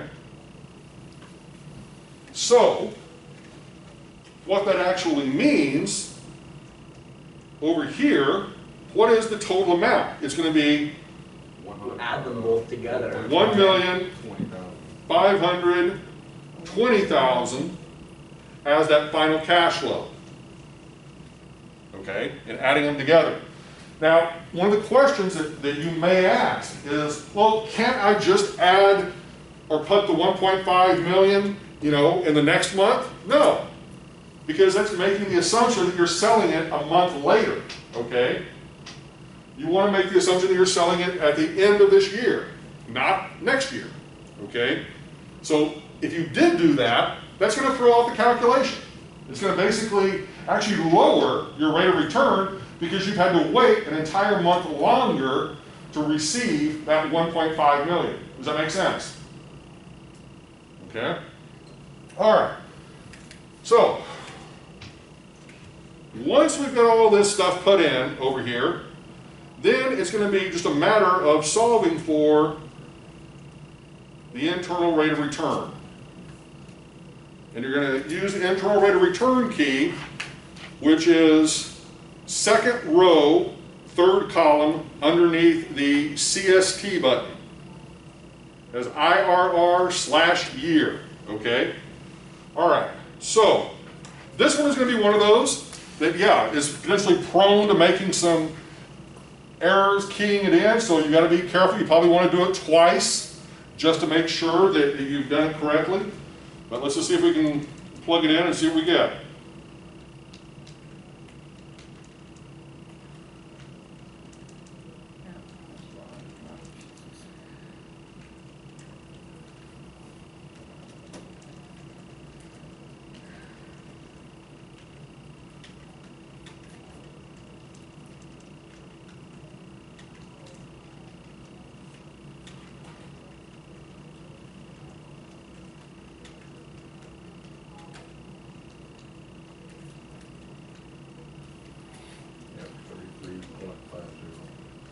Yep, rounded off is 33.5%. Okay? Everybody get that? I got a 32.21. The only explanation is that you must have put something in potentially wrong. I mean, because that is, all right? So if you got something less than that, it's possible that you may have missed one of the cash flows in some way. The 20,000 at the last year, it is at the seat, you put the, as a cash flow button. You have it look like you have crossed out. No, I had somebody crossed out that we weren't gonna put the 20 by itself. We're putting basically the 1.5 million with the 20. Oh. Okay, what we did over here. Right, okay. Is there any way to clear No. cash flows? You have to redo it over? Read the whole thing. That is one of the very few sort of downsides of the calculator with this. Obviously in Excel, it's a simple, replace, but on the calculator, yeah, you gotta go back all over again and redo it. So, it's very seldom, at least from a problem perspective, I'm gonna give you something this level of detail. I mean, I will, but it's not gonna be every single problem, okay? Let me ask a different question then. So if you can't change the cash flow, can you go back in the calculator and look and see which No. Wow. That's like I said, with this version of the calculator, there are some more advanced versions of the calculator that allow you to go in and adjust individual cash flows, but with this $20 calculator, no. Okay? Okay, so let's go back and let's just try to explain what we've got going on here. All right, so this is a 1 year long investment, all right? And so each of these represent monthly cash flows. They basically are variable cash flows kind of going up and down or changing, as we go through. And at the end, we're selling it for 1.5 million. And all we're saying is, okay, if I were to have spent 1.2 million at the beginning of this year, what sort of a rate of return would have I actually received on this investment? And it would basically be about a 33.5% rate of return, which is amazing. I think we all feel pretty good about that, okay? So the question I would have is, because, reading the chapter in the book, the author makes it abundantly clear, like the IRR is flawed. Like, it doesn't include this, it doesn't include this, it doesn't include this. And it's like, almost like, well, why are we using it then? And it has some weaknesses. And some of those weaknesses involve basically where you have negative cash flows occurring. You really can't use the IRR, or you shouldn't use the IRR as a calculation. Because whenever the only negative expenditures that you can have and still have an accurate IRR is when you make those expenditures really upfront at the beginning of the calculation. Now there's some more advanced calculations that you can do, like modified internal rate of return or financial management rate of return, that will take into account sort of an initial sort of discount rate and a reinvestment rate. We're not going to mess with that because for our purposes, it really doesn't make a whole lot of sense, because what we're really focused on for real estate is that, yeah, we make this, initial purchase or initial investment. Yeah, we may have some renovation expenses and things like that that occur, and we're going to sort of maybe isolate those out as a separate sort of item instead of maybe bulking them up in the whole package. It's a bit more accurate to do it that way. Good question. Yep. Quick question, just to add on top of what Adam said, the IRR, is it an analysis that's better done once you sell the property, once you basically get the reversion value, just so that you could see what the property overall did in rate of return, as opposed to using it to project what the rate of return might be in the future? There's a lot of debate on that, and I think the reality of it is, you know, it's a traditional sort of garbage in, garbage out, okay? If you've got the right assumptions going into the model's going to give you, you know, obviously an accurate number, okay, an accurate response. But if you're using bad information or you're making bad assumptions, like for example, in this analysis, assume this is sort of a priori that we're actually predicting this to happen over the course of the year. We don't really know inherently that we're going to get 15, 9, 12, 12, 12, 11, 11, 11, 11, and that we're going to be able to sell it for 1.5 million. You know, looking forward, you know, those sort of assumptions are going to be tentative at best of being able to make that kind of prediction about that level of variability. So normally, what we would do if we're looking sort of forward in the analysis is that's why we tend to simplify it and simply say, we don't really know what the variability is going to be. We just simply are going to come up with maybe a rough estimate of what that monthly or annual income is and what we'd anticipate selling it for to give us a rough ballpark of whether or not we're really where we need to be in terms of a rate of return and a hurdle. So in this particular example would probably be much more useful, as you said, to us if we're looking at it sort of historically. That we've owned it for a year, here's what we bought it for, here were what the cash flows were over each and every month, here's what we actually sold it for, and we're able to say that our rate of return was 33%. Does that make sense? Okay. Keep in mind, anytime that we start trying to make projections about the future for anything, you know, it's all predicated on how good our assumptions are, you know, going into it. That, you know, we like to think we can do a reasonable job of predicting what's going to happen, but as we all have experienced this year, I hesitate to bring up COVID, but I mean, think about the impact that COVID has had on real estate and is having on real estate. On the residential side, on the commercial side, in terms of where people thought, you know, if they were a property owner, they've got an absolutely rock solid tenant, you know, in their property, and now all of a sudden either that tenant is out of work or that business is no longer able to operate. Okay, well, I can pretty much guarantee you they did not model that level of severity into their analysis whenever they bought the property, whenever they financed the property, because who expects a pandemic to happen? You know, simply put. So now, yeah, after that has happened, we've got to sort of figure out, well, what does this really mean to us in terms of how are we going to have to go about adjusting, you know, those rental income numbers. But for example, you know, it may be that, you know, after March, you know, this number, instead of being 12,000, it would drop maybe to half that, you know, as a result of COVID. Well, then how does that impact the overall model? And then, well, is anybody even going to be out there that has money to buy this property? And why would they buy it if there aren't going to be tenants that are going to be able to occupy it and earn a living off of it? Because none of us truly know, and without getting into all the, you know, hysterics and everything else about all this, we truly don't know when this is going to end, how it's going to end, you know, all that sort of stuff, and what the world is going to look like 3 months from now, 6 months from now, a year from now. Simply put, okay? Not trying to get into any, you know, arguments about policy or whatever. We just don't know, okay?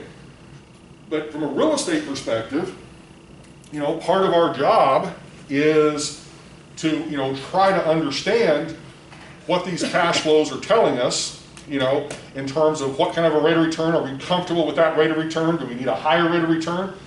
You know, can we accept a lower rate of return? To what extent can we still, in essence, pay our bills, you know, as a property owner? And this also gets into a whole other aspect of this, which is how much debt do we take on if we're an investor developer? Because if you've taken on debt, that means that you're going to be probably reliant on tenants giving you payments for you to be able to service your debt on whatever property that you own, right? But if you haven't taken out a lot of debt, that you own the property outright, it's an all equity deal, then you can kind of sit back and just sort of say, okay, I'm not getting as much money as I did, but I'm not going bankrupt in the process because I own the property free and clear. Okay, does that make sense? Let me ask you a question. Sure. So I'm a renter, so I went through this, and when COVID hit, I saw the place where I live. They began to allow people to leave because they had no income coming in, as opposed to giving them concessions on the rent. Is it better as a developer to maybe just consider the concession versus zero? And this, once again, this is where it gets more philosophical with respect to what kind of property owner are you, what are your beliefs and values, and a whole number of other things. Because one perspective would be to simply say, okay, look, I've got several tenants that have told me they're not going to be able to pay. Whether they're commercial tenants, residential tenants, that's not the issue. They've told me they're not going to be able to pay. And they're not going to be able to pay for however long this potentially exists. They've lost their job, they've lost their business income, whatever. So you as a property owner, potentially have a decision to make, okay, do I just quietly allow them to vacate their lease, leave the property, hopefully be able to maybe find someone new that is less sensitive to the downturn, and have them as new tenants and continue to collect, rent and so forth, so on. Because, you do have to sort of think about, what, from your perspective as a property owner, how involved or concerned or whatever word you want to use, to sympathetic to, the needs of your tenants. And, and I think there's going to be a lot of things at play there. There's going to be everything from how long have they been a tenant? Have they been a good tenant, up to this point? And, that may enter into, part of the decision making. But also what may enter into decision making is, let's say that they're in a business, whatever, and I'm not going to try to single out any particular kind of business, but let's just say they're in a particular line of business that as a result of this, it doesn't look like it's probably going to have a rebound anytime soon. And, do I just cut my losses as a property owner? Once again, purely business, sort of point of view, let them move on, and then I, once again, try to, do what I do. Now, what has happened is a matter of practice, I think, for a lot of tenants and landlords, is the whole thing of saying, okay, yeah, we'll either lower your rent or we'll abate the rent for a certain period of time, but in exchange for that, we want an extension of your lease, and we're not forgiving that rent, we're just simply tacking it on and potentially spreading it out. So if they forgive your rent for, let's say, 6 months, they may say, okay, we want you to sign another year lease on top of what you already have, and then we're going to spread out basically that 6 months of non-paid rent over basically, another year and a half or whatever it might be for that particular property. So, it's a very, obviously, can be a very emotional, very challenging sort of thing to deal with as a property owner and obviously as a tenant. But for the purposes of this class and what our analysis is really focused on is, are we receiving money? Are we not receiving money? I'm not the guy to probably get into the policy debate on what we should and should not do. That's something that, once again, I would argue that each owner and each tenant has to sort of deal with on their own in their own way. Okay, is that fair enough of an answer? Okay, any other questions over here from the gallery? Okay, was that Chris? You have a question? Dr. Forgy, for the internal rate of return per year, with this example, we're selling in month 12. right? There any compensation we're making for the time of the month that you sell? Because if you sell in the middle of the Now, month. in this case, we are, in this example, no. In this example, we are simply making the assumption it occurs at the end of the month. Okay. Okay? Or end of the period. All right? But in future, we'll be looking at, mid-month sales or things like that to credit the buyer. This is where, how many of you are enrolled in the Argus class this semester? Okay? In Argus, one of the things that Argus does is it takes a lot of let's do the second half of the semester, but the Worcer's teaching, but that course is focused on really putting a lot of these assumptions into a very sophisticated model that obviously has been built by someone else. And in that model, you can make every possible conceivable assumption that you would want to make in terms of level of detail and specificity. So to Chris's point, that yeah, if you want to assume that the sale occurs on the 5th of the month or the 25th or the 30th or whatever it is, you can make that assumption, and then it will make, obviously, the very detailed adjustment to take that into consideration. Okay? But here, what I'm really focused on is just getting you, number one, familiar with how to use the calculator, how to do the calculations, understanding what these calculations mean, and then ultimately, sort of talking about how they get used by lenders, how they get used by developers, and so forth, so on, as we kind of progress throughout the rest of the semester, okay? But, some of the level of detail, yeah, we have to kind of push off into something a bit more sophisticated like that, because it's like, yeah, we could do it, but the question is that really a valuable use of our time to get into that level of detail, okay? All right. Okay, we need to take a quick 5-minute break. Okay, let's take a 5-minute break. All right, we'll see you back at whatever it is, 9:55.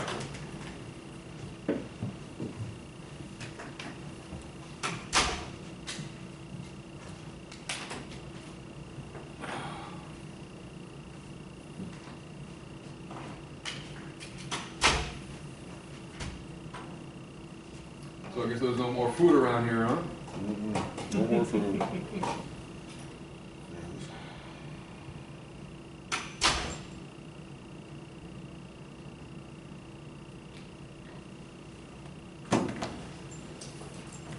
Things have been very much of a ghost town around here, I'm sure.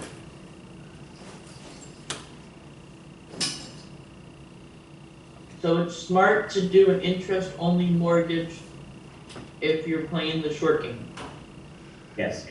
Yeah, that's one way to look at it, but I mean, it's also just, it is an available option if you need to have something financed, and you have really no other options, and you kind of maybe are expecting the value of the property to grow, as well as your own personal income to grow as well, then you're probably going to be fine. But if either of those two things don't happen, and the opposite happens, then you're potentially in a very precarious situation.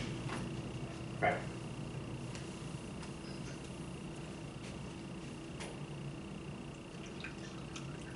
I use interest-only mortgages a lot because of what I do with fix and flips, and I work with a lot of hard money lenders. Yep. It's super convenient, and it's great to use, especially if, obviously, after you sell the property, you make enough money to pay them back. Yep. Pay it off right away, and then you don't have to pay all the interest. Well, you've been paying interest every month already. Right, but the remaining months you don't have to. Yeah, when you sell the property, you pay that principal off, then you're good, pretty much. Right.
I brought those, I brought my flash drive.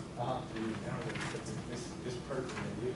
Okay, I'll show it to you first, and you can make a decision if you want it or not. But this awesome, man. Okay. You can just sit back and just watch the video.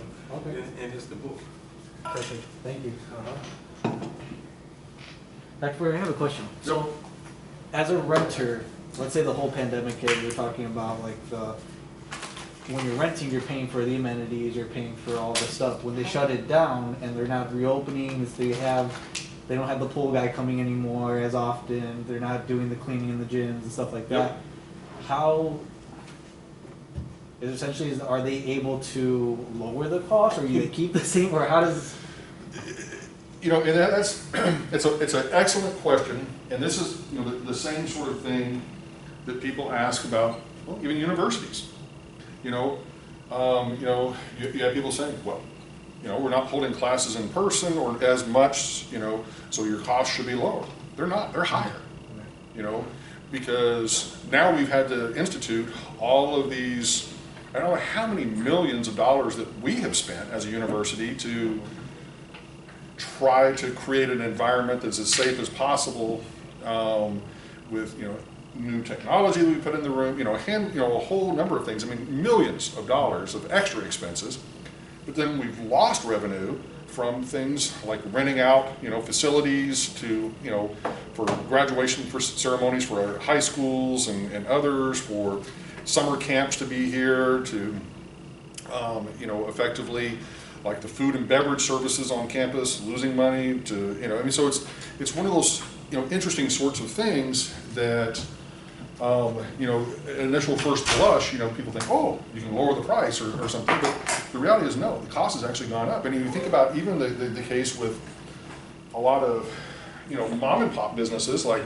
a restaurant, you know, now all of a sudden they've limited their capacity, but then they also have the extra added expense of probably having to print one-time use only menus. They've had to, you know, hand sanitizer everywhere. They have to, you know, go through a lot of other things that they never would have had to go through before, and you know, so their costs have actually gone up, the revenue's gone down. I mean, you know, it's really tough. Well, the same sort of thing. As your question was, like with an apartment community, yeah, you know, the pool's not available for use, the weight room's probably not available for use or limited use, and whatever other amenities, and you know, one has to sort of say, well, but what other measures maybe has that apartment community had to undertake to deal with this in some way, you know, in terms of extra expenses or, you know, limitations on certain things. And in many cases, they once again probably had more expenses than they did.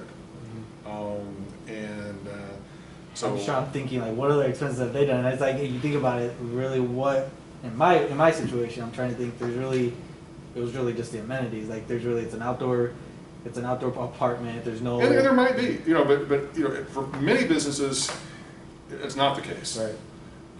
But you know, it might Every be. situation is different. Yeah, it is. But they also probably have increased losses as it relates to tenants in terms of not being able to pay the rent on time, not being able to pay the rent at all, and so they don't get the, well, they maybe get the late fees at some point, maybe not at all, depending on the circumstances. But if you know, you think about it, if you've got an apartment community where you had, let's say, a traditional 5% vacancy, And now, all of a sudden, you've got more like a 15 or 20% effective vacancy. Maybe you have people living there, but they're not able to pay the rent. You know, that eats into the amount of available cash flow that you have to pay for, you know, those amenities and maintain those amenities. That, you know, that's going to be one of the first things that they're probably going to cut. You know, and you're saying, well, that's not fair to the, you know, people who are paying their rent. And one can make the argument, no, it's not fair, but it is the reality, you know, that sort of shared commons or tragedy of the commons kind of thing almost. It just, you know, it's a tough situation.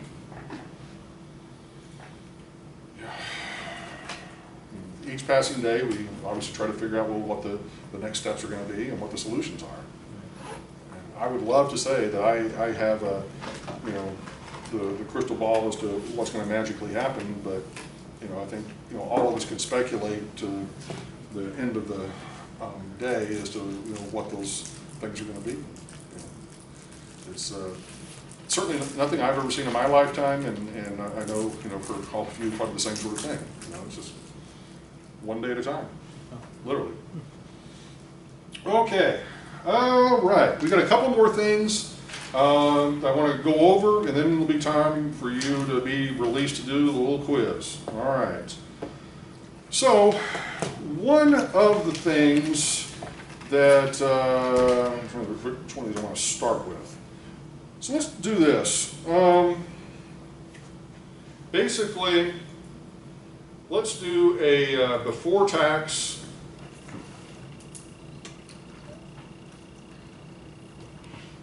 internal rate of return using a pro forma statement.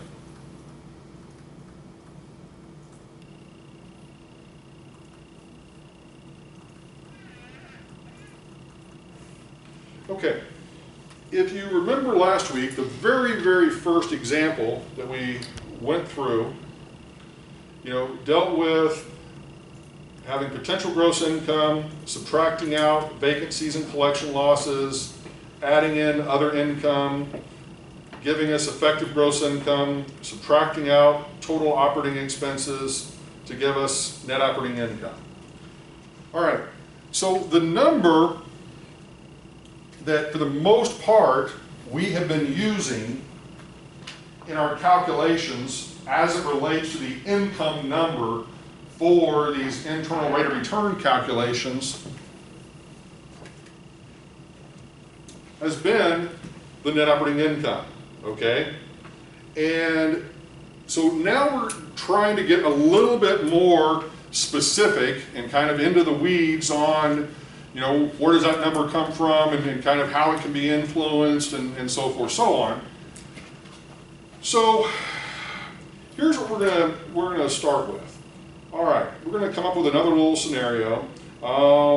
In this case, let's just say that we've got an office building or a shopping center, and how many square feet does it have? How big is it? 25,000. 25,000 square feet. I like that. That's a good sized little property. Okay, so 25,000 square feet in this property. All right. Now, from that, we're going to have a rental rate, okay, that we're going to be charging these tenants. All right. Now, this rental rate could be inclusive of expenses, could be exclusive. In other words, depending on whether it's going to be a gross rent or triple net rent or absolute triple net rent or double net rent, whatever, we'll get into that a little bit later. Right now, we're just going to say we're going to have a rental rate of how many dollars per square foot? You're talking about per year? Yep, per square foot per year. $25. 25. All right, there we go. Here we go, off to the races. All right, 25,000 times $25 per square foot gives us 625,000, and that is going to be our potential gross income off the property.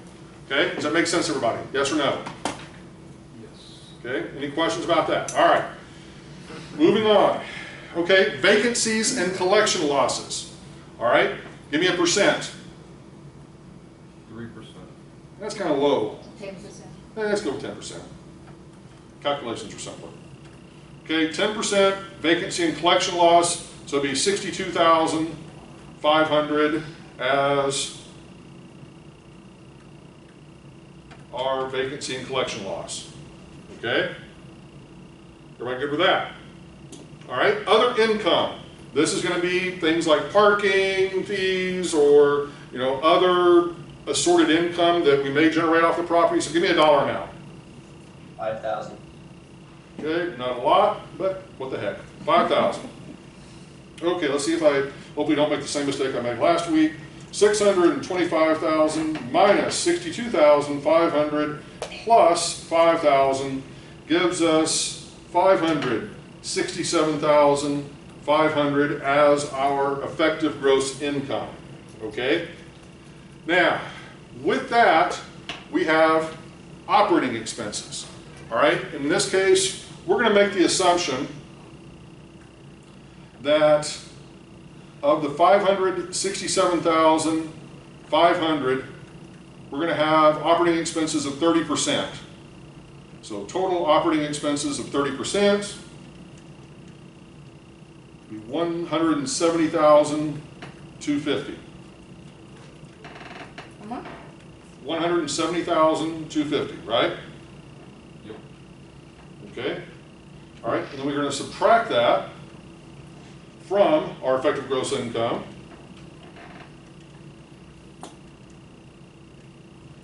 And that leaves us with 397,250. Okay, so that now becomes our number that we're going to be using in sort of our internal rate of return calculation. So let's just say,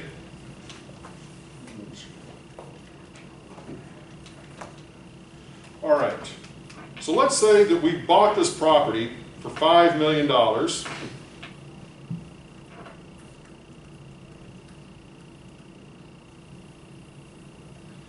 And we're going to hold it for how many years? 7-year holding period.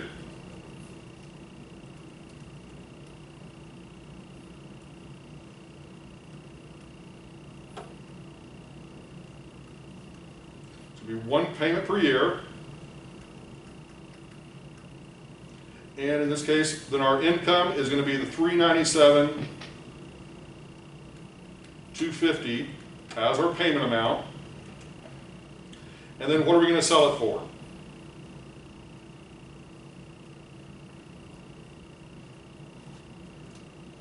Maybe 5.5 million?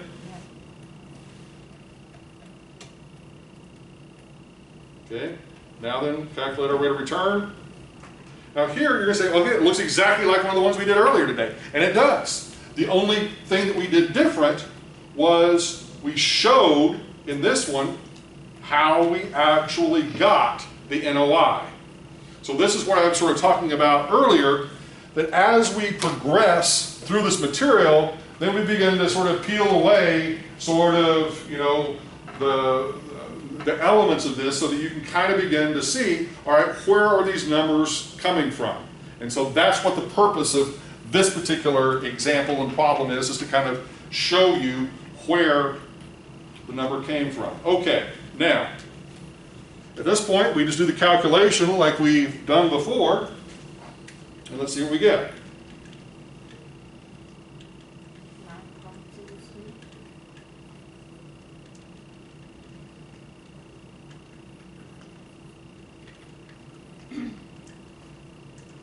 9.03.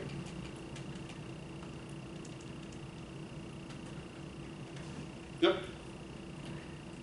9.03% would then be the rate of return, internal rate of return for this particular investment. Okay? Everybody good with that? Now, one of the questions that people typically ask about this is, you know, you use, you know, kind of some of this interchangeably. You sort of talk about the interest rate here, but then in another problem, you use the internal rate of return. Okay? What's different about them? Okay? So here's what's different.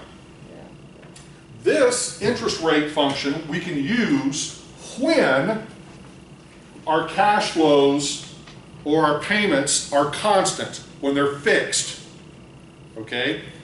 It's when the cash flows become variable and we have to use the cash flow function that we then use the internal rate of return key on the calculator. Does that make sense? So just to repeat, so set cash flow, interest rate for the year, variable is when you're using the IR. Right. Okay. Now, without trying to be confusing, but it will be confusing, you can use the cash flow functions even for this particular problem. But it would be set up a little bit differently. Let me show you. I hesitate doing this because some of you are going to go like, ah, my head's exploding. No, it's not that big of a deal. Okay, I'll explain what's going on. All right. So alternatively, we could work this problem as follows. 500,000 plus minus, and then cash flow. Then 397, 250, cash flow. And then shift sub. And then, well, no. This is the part that will trick you initially. Please, please, please pay attention to this part, okay? You're going to put that cash flow in for 6 times. Okay. I'll explain why. Just hold on. Then your final cash flow for year 7 is going to be 397, 250 plus 5.5 million equal, and that will be your final cash flow. Then you are able to solve for internal rate of return, and you should get the exact same answer of 9.03. Okay? Go ahead and do it just to prove it to yourself.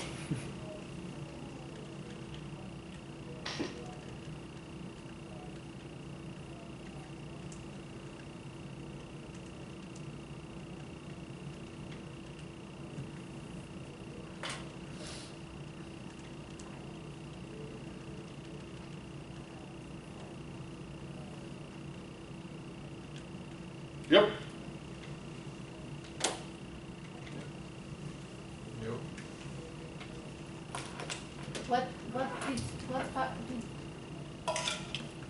Where you had this 397 to 50 plus the 5 million. So here's what's happened. Just what before the CF, did you make a shift sign there? What No, equal. Equal. Yeah, you're going to add them together. Okay? Because what's actually happening is kind of like one of the previous problems. So at time period 0, we're spending $5 million. 1, 2, 3, 4, 5, 6, 7. So in year 1, 397, 250, all the way down here, 397, 250 for each of those years. Then in this final year, you're getting the 397,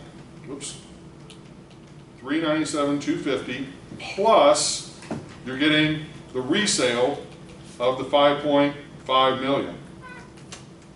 Okay, does that make sense? So this is one of the common mistakes that people will make in doing this calculation, is that they will put in the 397, 250 7 times in the cash flow, and then the 8th cash flow would be the 5.5 million. Do not do that, okay? Make sure that you, once again, you sort of subtract out that final cash flow from the number that have occurred to input that as a separate cash flow with the final reversion. Okay. So does everybody understand kind of how you basically are doing the same exact problem, but just one is using, in essence, the basic sort of time value of money functions, and then on the right-hand side of the screen is using the cash flow functions, but you're accomplishing the same exact thing. Okay? Yes, sir. Okay, question? I'm getting an error N for time value of money. It should be the NJ. Yeah, you're not using the N, you're using the N sub J. Oh, no, I understand that. I was saying I'm getting an error N when I go to punch in the IYR. All I can say is I would redo it one more time. I did it, so I punched in my negative 5 million as my first cash flow. Yep. And then I punched in the 397,250 as the second cash flow, and then six shift NJ. Yep. So put that into N, and then the 5,897,250 as the next cash flow. Well, no, you're not putting it as a count. You're entering at 397,250 plus 5.5 million equal cash flow. 5,897,50 as a cash flow. 5,897. Yes. Okay. Yes. Okay. And then shift internal rate of return. Oh crap! I was putting IYR. Okay, that's one. Okay, cool. All right. So basically, you're saying every time. I just have a question. Why keep getting 12.65% instead of the 9.03? I don't know what I'm doing wrong here. Like consistently over and over again? Yeah.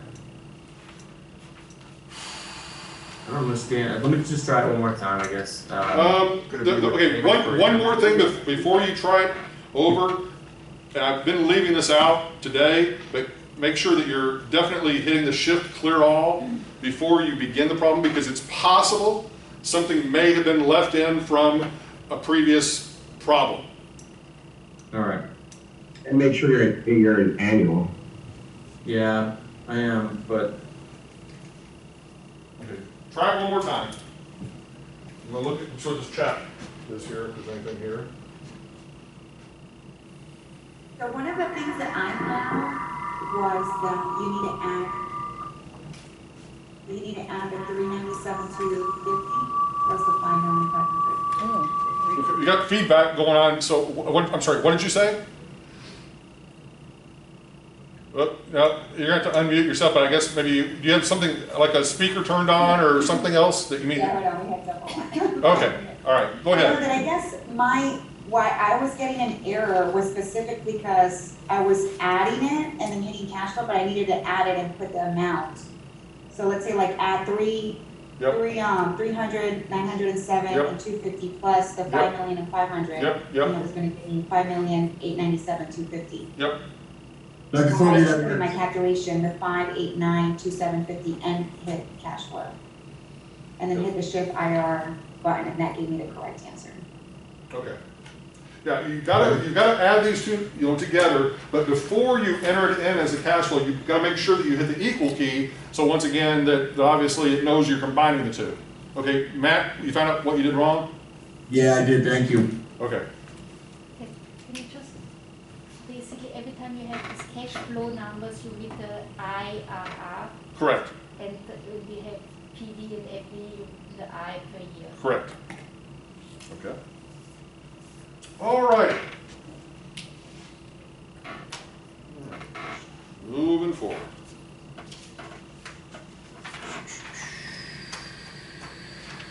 Now, before we move forward, one thing I did notice, I got it right the first time, and I just for my own purpose, I entered the combined value that hit equal and then cash flow.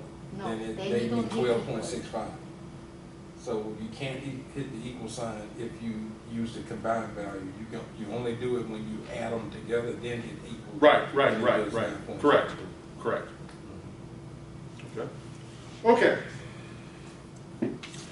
So we've got, let's see, two more little things to calculate, and then we'll be ready for questions and then the quiz. All right. So one of the things that we're going to be spending a lot of time on next week we're going to introduce it to you this week, is the calculation of an outstanding mortgage balance.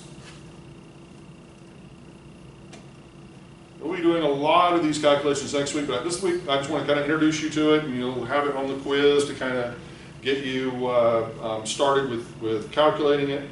So one of the things that we're sort of faced with whenever you go and you obtain a traditional commercial mortgage loan,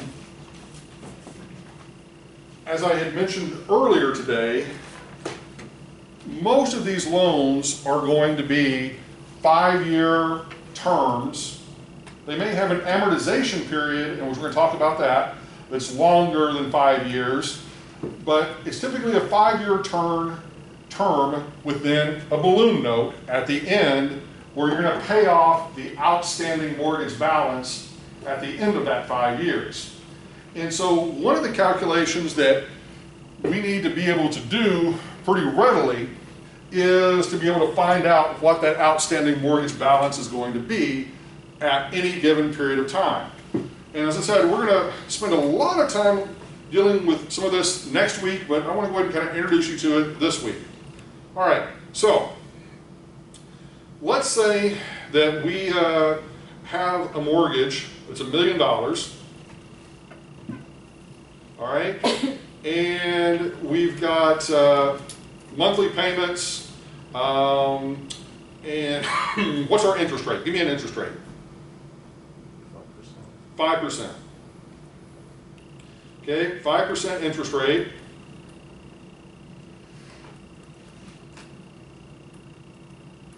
And once again, we said this is going to be monthly, so we're going to go ahead and make that 12 payments per year.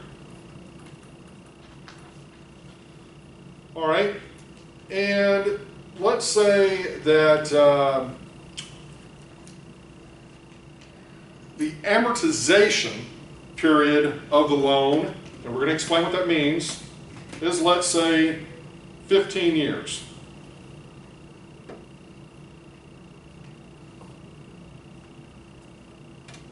And then we're going to solve for the monthly payment to start with. Okay, first of all, the amortization period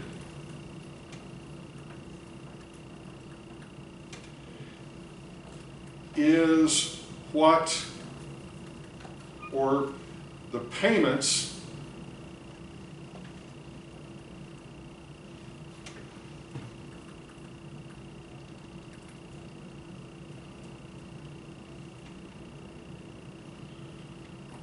are based on.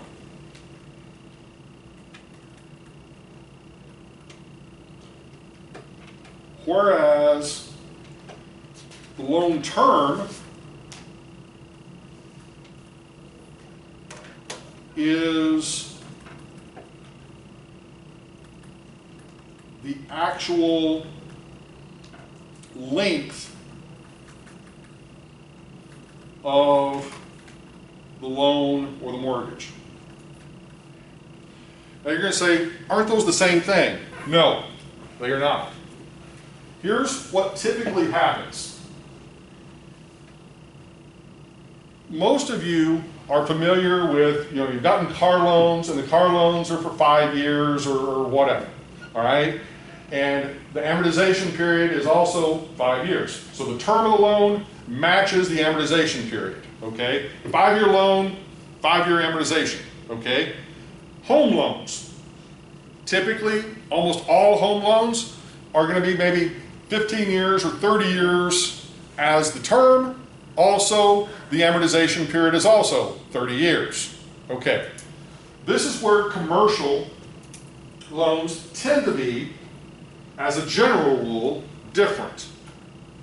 With commercial loans, we may have an amortization period, in this case of 15 years, meaning that's what the payments are based on in terms of the calculation for the payment, but yet the lender is limiting the amount of time that you actually get to pay on that loan. And usually the typical, standard, normal limitation is 5 years. Okay?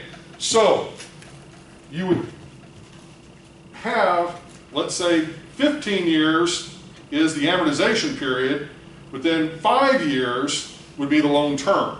Okay? Does that make sense? But if that's the case, just using logic, after 5 years of making payments, you're not going to have paid off the loan because you technically would still owe 10 more years worth of payments. But the lender is saying, no, we want you to basically have to come back to us after 5 years. We want to make you a new loan, charge you more fees, another appraisal, and a handful of other things to basically refinance that loan for another 5 years, and then come back in another 5 years and go through it all over again. And it's a simple way for the lender to make more money, okay? Simply put, okay? Now, so the first part of this is no different than anything that we have done, which is just calculating what the payment is. So let's just do that real quick.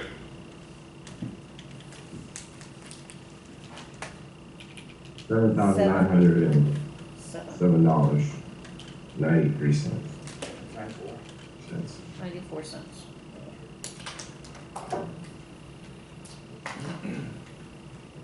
Okay, so that is our payment.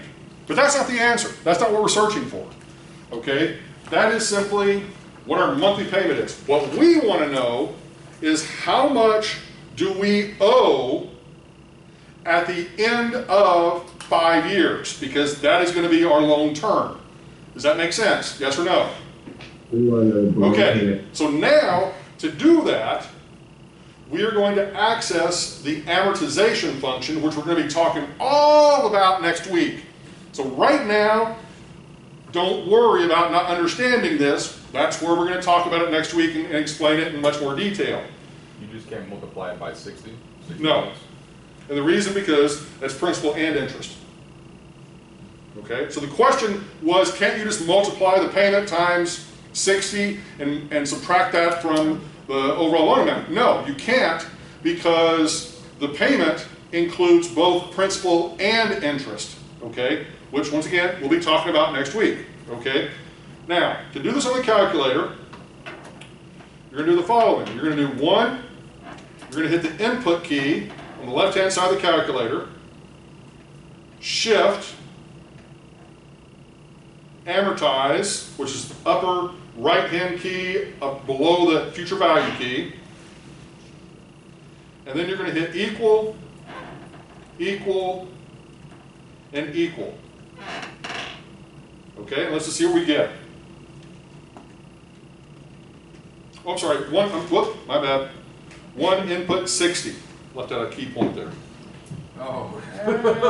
One input 60. Like, what's going on here? Okay, so should get 254, 429.09 as the principal that has been repaid, 220.047.09 as the interest has been paid, and then our balance is 745.570.91. Okay. All right. So, once again, not asking you to understand this right now. We can talk a little bit more about it right now, but we're going to talk about it at much more length next week. This is just kind of introducing, sort of teasing it to a certain extent. All right. So what we've got here is we're basically telling the calculator, give me the loan information for month number 1, then we hit the input key, through month number 60, which 5 times 12 is 60. So 5 years into it. And then give us the amortization or the loan information for that period of time. And when we hit the equal key, the first time, what it does is it gives us the amount, the total amount over that 5-year period of principal that we have repaid on the note. It gives us the total amount of interest that we have paid, and then it gives us what the balance is on the loan after that 5 years. So, after 5 years, the mortgage balance on the loan is $745,570.91. Does that make sense, everybody? Okay, so that's just simply telling us that's how much, after 5 years, we're going to go into the lender, and the lender is going to say, okay, you got a couple of options. One is you're basically going to write me a check for $745,000 to pay off the loan at the end of the 5 years, or you're going to refinance this property with me. I'm going to charge you some additional fees. We're probably going to change the interest rate, go up, go down, depending on what's happened in the market on the interest rate for another 5 years. Or you're going to have to sell the property and then take the proceeds from the property to basically give the lender their money and then subtract out what you owe them, and whatever is left over is yours on a before tax basis. Does that make sense, everybody? Yes or no? Okay. Now, as I said, that number is going to become really important to us in a lot of the future calculations that we're going to be doing, because we need to know how much we owe at any given time for a loan. Now, I'm going to do one more little thing on this, and I'm going to go to the final topic for the day. Can I just ask one question? And I have one question too. Okay, go ahead.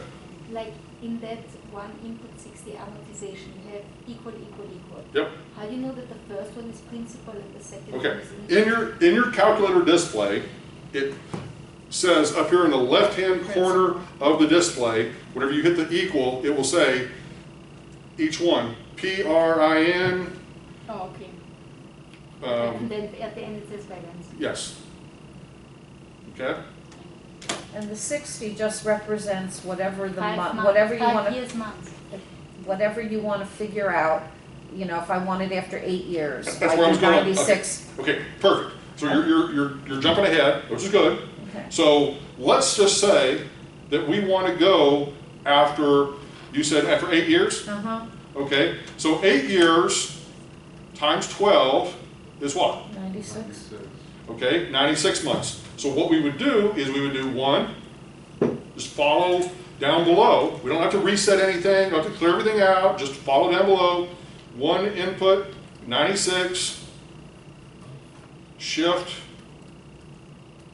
amortize, equal.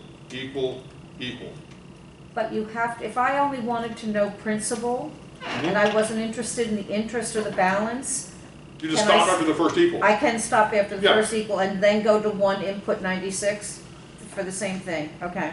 Yep. So let me, Okay.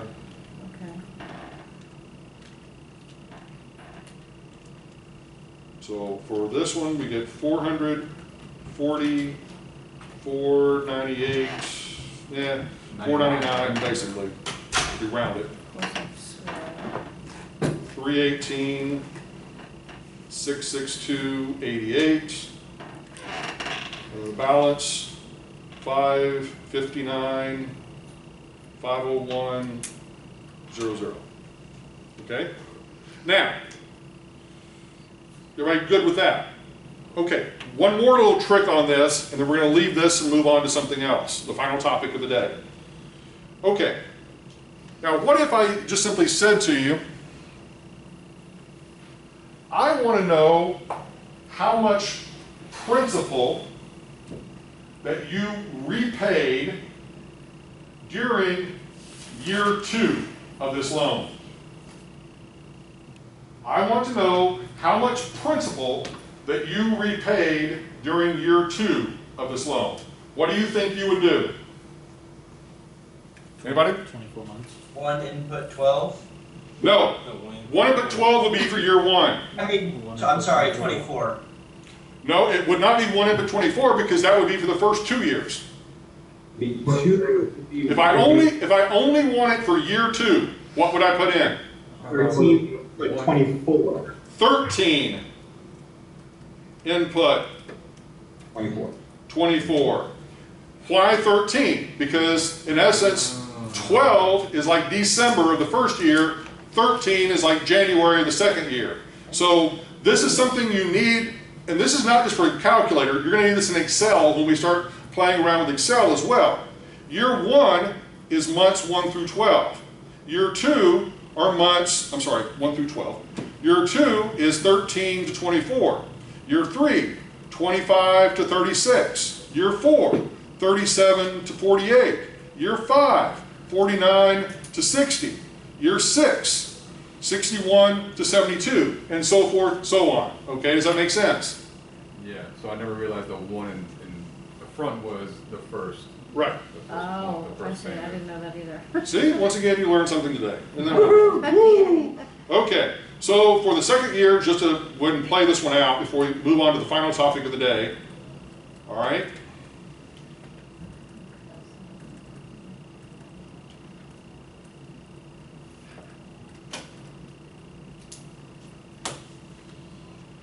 So when I have this minus 700, like the balance, can I now continue with the 13 input 25? Yes.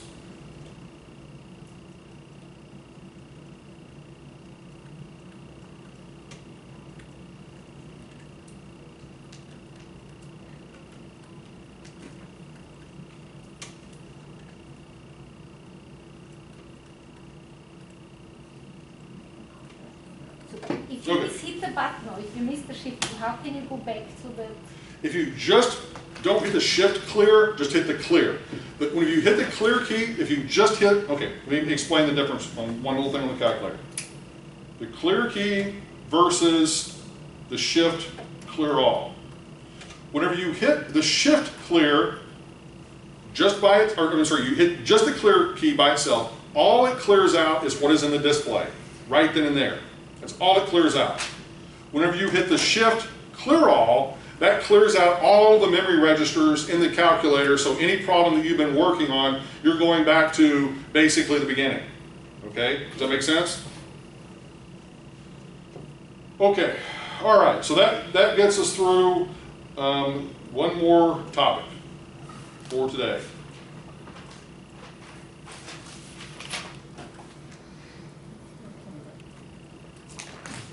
We're just kind of introducing this. We'll be dealing more with it a little bit later, but I kind of want to get through this. Okay. Any questions up to this point? I'm going to go back over here to the chat thing, and maybe something left over here I haven't seen. Okay. Some of you are asking for more time on the quizzes. Yeah, I mean, here's the thing. Given an infinite amount of time, everybody can do the quizzes. Part of this is a stress test, okay? Part of this is about you focusing and not going back inherently through your notes and trying to relearn everything. I don't want to give you enough time to do that on purpose, okay? This is about you absorbing it. Then if you want to go back through your notes, you obviously have that opportunity prior to taking the quiz, okay? But the quiz is meant to be a time-pressured sort of situation, okay? So you may not like that, but I believe it's important. Okay, moving on. Financial leverage. Okay, so one of the things, probably one of the most important lessons of all as it relates to real estate is this whole idea of financial leverage, of using other people's money, okay? Borrowing money to basically do real estate investments, where you as a developer or as an investor may not have money of your own or may have very little money, but yet you can potentially partner with people who do have money and or borrow money from lenders of one type or another. Now, one of the things that in my mind I try to distinguish between, one is what I would call traditional lenders, and those are the normal banks that you think of Chase and Wells Fargo and whoever else may be out there. And with those sort of retail lenders, as I would call them, they basically, and one of the reasons I would call them a retail lender is they are dealing directly with the public, but also just like a normal retailer of anything selling a product, they put certain things on special. Certain things, like this week, the best loan, you know, for single-family residential up to $250,000 is going to be found at Wells Fargo. But yet, you go to Chase, they're going to have maybe a better deal on loans from $500,000 to $1 million. Or you go to another lender, they're going to have maybe a better deal on some other sort of loan. And the same sort of thing is also true with property types. That certain lenders are going to specialize not only in certain geographic markets, but are also going to specialize maybe by property type. And they, you know, at a particular branch, a particular location, it may be they are all about making loans on retail real estate, or all about making multifamily loans, or all about making office building loans, or industrial loans, or whatever it may be. And you kind of have to just sort of understand that. Now, the lesson that I would like to convey is this.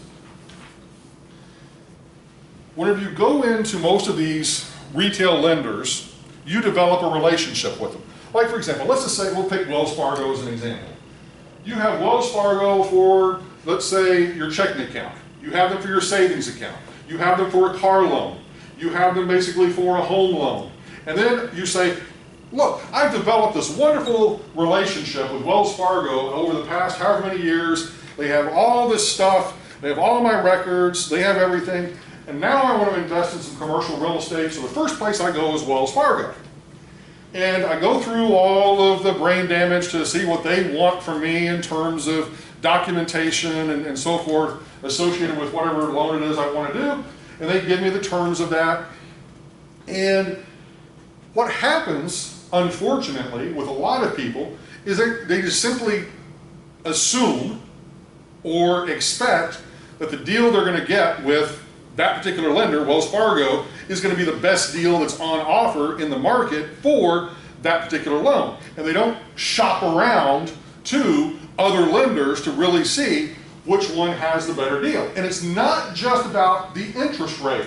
This is the part where you really are going to understand the value of this class later on, is when you start looking at what impact loan origination fees are going to have, what impact prepayment penalties are going to have, what impact loan processing fees and administrative fees and all that sort of stuff is going to have. Funding fees.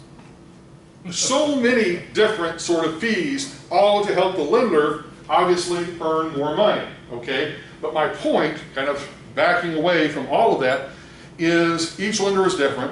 Each one is going to potentially offer a different deal on different types of loan, and shopping around can obviously make potentially a huge difference in what that borrowing cost may very well be. Okay, does that make sense? Now, having said that, part of what is important in the analysis of the loans that we make is, what is that interest rate that we're going to get? What is our cost of borrowing? What is our cost of debt? And then how that, taken with basically what kind of properties we invest in and what sort of rate of return that we expect on our equity, is going to turn into basically showing us how much money we can really make on whatever we've invested, you know, in terms of our equity, taken in tandem with whatever we've been able to borrow, okay? So the two things that we really need to focus on for this whole thing of financial leverage is debt and equity. And we're going to also begin to parse these out as well. Right now, we're sort of assuming you're going to have one loan on a property, and you're going to have one equity investor. But as you're going to see, as we delve deeper and deeper into this, you may have 2, 3, 4, 5 loans on one property, okay? You may have 2, 3, 5, or 100 investors on a property, okay? But fundamentally, the calculations are the same in terms of kind of who gets paid, how much they get paid, when they get paid, all that sort of stuff we'll begin to kind of demonstrate. Okay, so let's just sort of start off with a couple of basic assumptions. All right, what is our cost of debt? This would be like the interest rate. Give me let's keep it simple, 5%. You okay with that? Mm-hmm. All right. Now, what is our cost of equity? Now, what I mean by this is whatever investor that we have in this, whether it's ourselves or someone else, what is their desired rate of return on a deal? I'd say 10%. 15%. It's going to almost always be substantially higher than our cost of debt. Okay, you're saying 20? You're saying what, 15? Okay. I'll pick 25. Wow. Okay, so 25% would be our return on equity. So this I'm going to refer to as our before tax cost of debt. This I'm going to refer to as our return on equity. Also, just ROE. And then abbreviated here, before tax cost of debt. Okay? All right. Now, the next thing that we've got to talk about, that's our cost aspect. Now we need to talk about what is referred to as our capital stack or capital structure.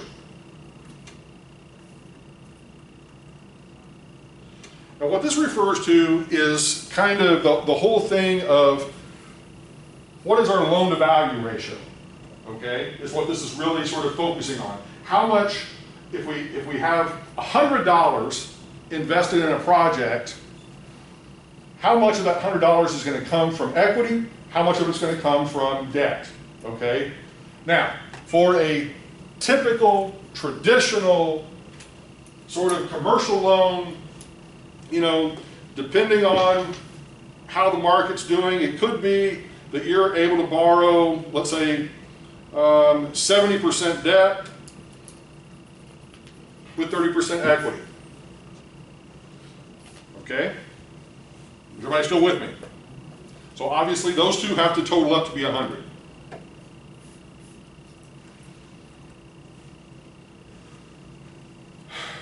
So what we want to know in this particular situation is, given these bits of information, what sort of a rate of return would the project that we're investing in have to give us in order to meet these criteria?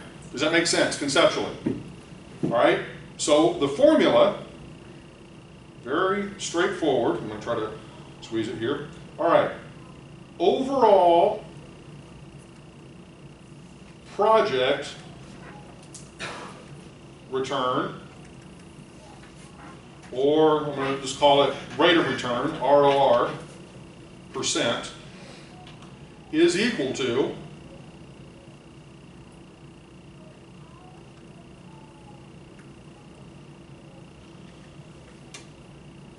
our debt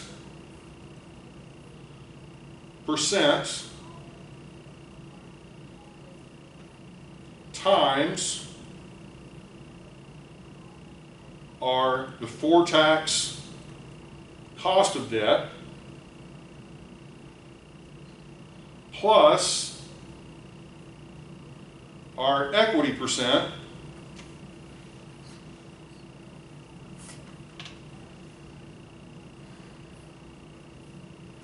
times our return on equity.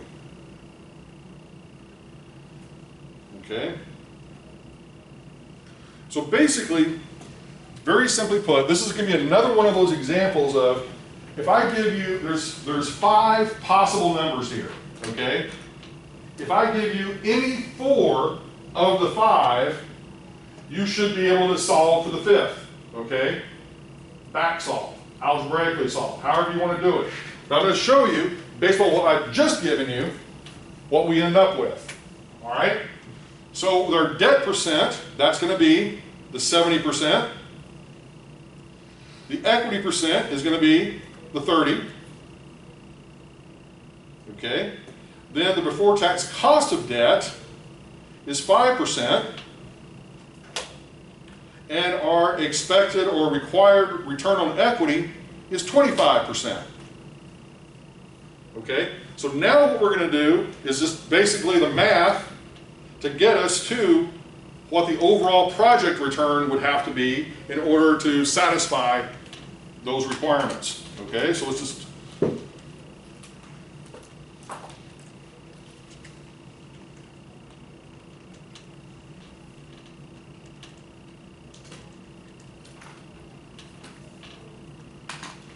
okay, so I get basically 3.5 plus 7.5. All right.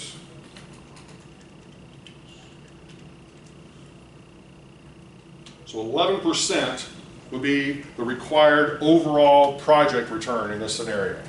All right. So the way to look at that is, as long as my project is yielding an 11% overall rate of return each and every year, I have sufficient money being generated to basically pay my cost of debt and to pay the return that my equity investors expect in the deal. Does that make sense? Okay, let's sort of illustrate it with numbers other than these. Let's just say we bought the property for $100,000, and over the course of the year it generated $11,000. Well, 11,000 divided by 100,000 would be what? 11%. Do I follow? Or maybe I should do it this way. I should, just so people don't get confused. But basically, all I'm saying is you're going to take $11,000, divide by 100,000, and that is 11%. Okay? Now, this is not taking into consideration what the property could be sold for. This is strictly based on the operating income the property is throwing off in that year. So if we've got $11,000 of income, where is that money going? Well, first of all, that basically represents the project return. So 11,000 basically is that 11%. Okay, now then of that 11,000, in essence, what we are doing is that we're going to say basically 3,500 are going to go toward the debt piece, and we're going to say 7,500 is going to go to the equity piece. So if you kind of work backwards, another way of sort of looking at this is if you take that 3,500 and you divide it by 5%, that means that we've actually borrowed what? $70,000. Okay? Do the same thing over here. Take the 7,500 divided by 30%.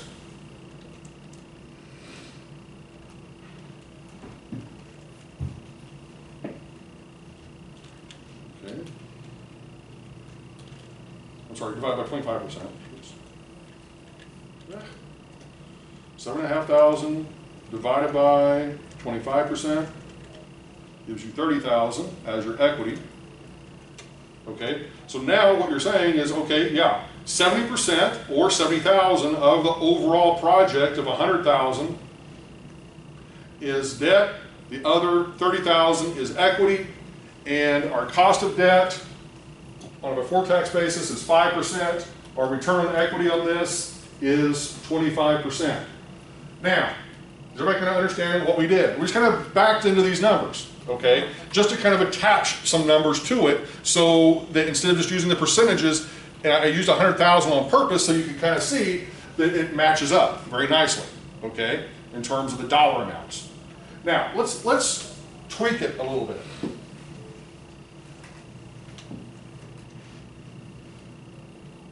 All right, so let's just say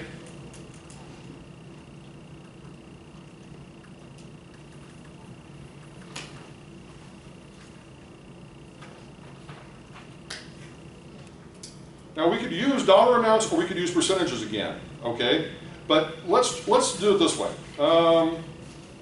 Let's say that the overall project instead of yielding 11%, yielded 15%. Okay, and this is kind of where the leverage aspect is going to come in. Well, if we keep our debt still at 70%, that means our equity is still going to be 30%. And our cost of debt is not going to change. That's still going to be 5%. But what is going to change is the return on equity that we're able to generate. And it's going to go up, and it's going to go up significantly because our overall return went up, but yet our debt stayed constant, okay? All right? So in this case, what we're going to see if we do the calculations, so this is 70 times 5, that's 3.5, so 15 minus 3.5 would be 11.5, and then 11.5 divided by 30, so that means it should be 38%. Let's just double check.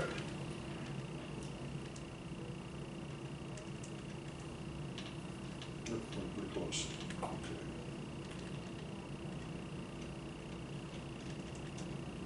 It's actually 38.33%.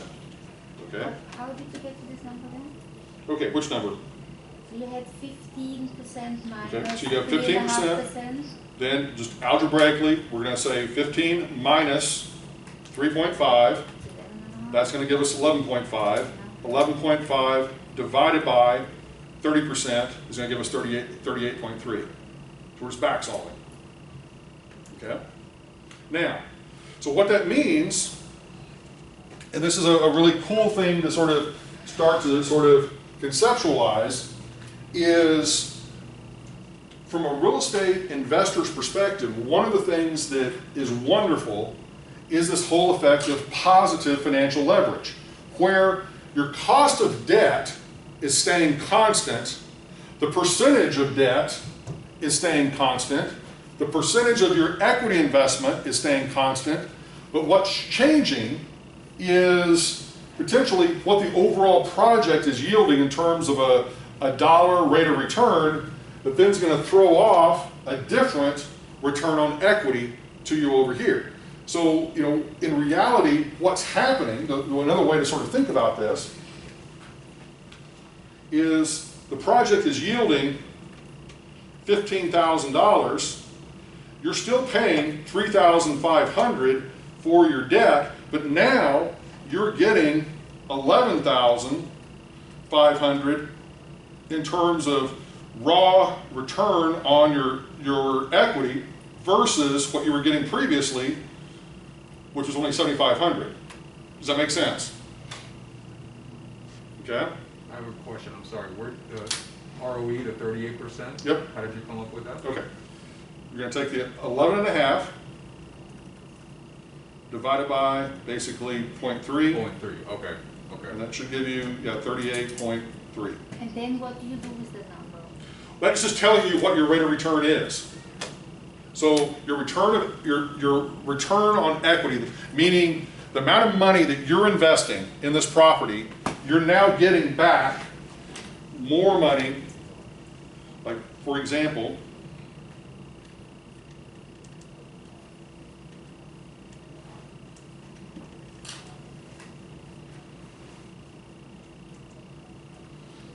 all right, on your $30,000 investment, you're getting, which hasn't changed, you're still putting $30,000 equity. So instead of getting $7,500, you're now getting $11,500. Okay? So you're dramatically increasing your rate of return on your investment. Here's another way to kind of think about this. Is that an annual basis? Yes. That's an annual basis? Yes. Okay. Okay. The way that I normally sort of start out, you know, this sort of discussion is when you think about financial leverage, it's like the old school seesaw teeter-totter that you've got, you know, in a playground, all right? And in physics, you basically call this the fulcrum and then this sort of the lever, okay? thus the term leverage, okay? And so depending on where you actually place the fulcrum along the lever indicates how much leverage you're going to have over being able to lift something. So if you sort of think about, just in very, very simple, playground terms, that, let's say, that, back in the day, whenever I was much skinnier, the little thin kid down here sitting on this end of the teeter-totter potentially could lift a much heavier person, like I am now, on this end, depending on where you basically place that fulcrum. As this fulcrum gets closer and closer to that heavier person, it allows the little person to lift that much more. Does that make sense? Yes? Okay, well, this is the same exact concept in financial leverage. That basically, here, what you're doing is this, if you place the fulcrum over here, that's basically 0% financial leverage. Whereas over here, if you place the fulcrum all the way over here, that would basically be the equivalent of 100% financial leverage. Now, what that translates into from the standpoint of our little calculations is, very simply put, the more that you borrow, the more financially leveraged you are, okay? And the more that you can lift, or the more that you can inflate your own personal rate of return. In other words, when I say personal rate of return, it's like the more that I can lift is based upon how levered, how financially levered I am. Does that make sense? There's a direct correlation between the two in terms of physical leverage and financial leverage. Same concept, just that one's done obviously with dollars, the other's done with weights. Okay? All right.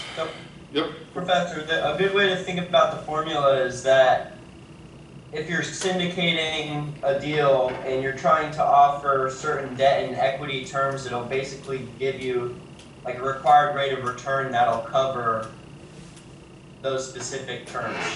Yeah, and that's another way of viewing this. That, in other words, depending on what, it's like the overall project return is something that is 100% dependent upon the actual property asset, okay? In other words, you've got a house, you're leasing it out for, in this case, $11,000 a year of rental income, okay?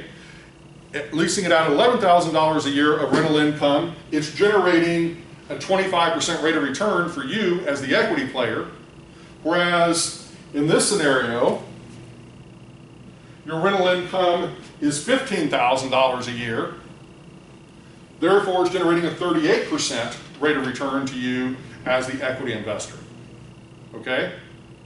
So it's just a mixture of percentages and dollar amounts.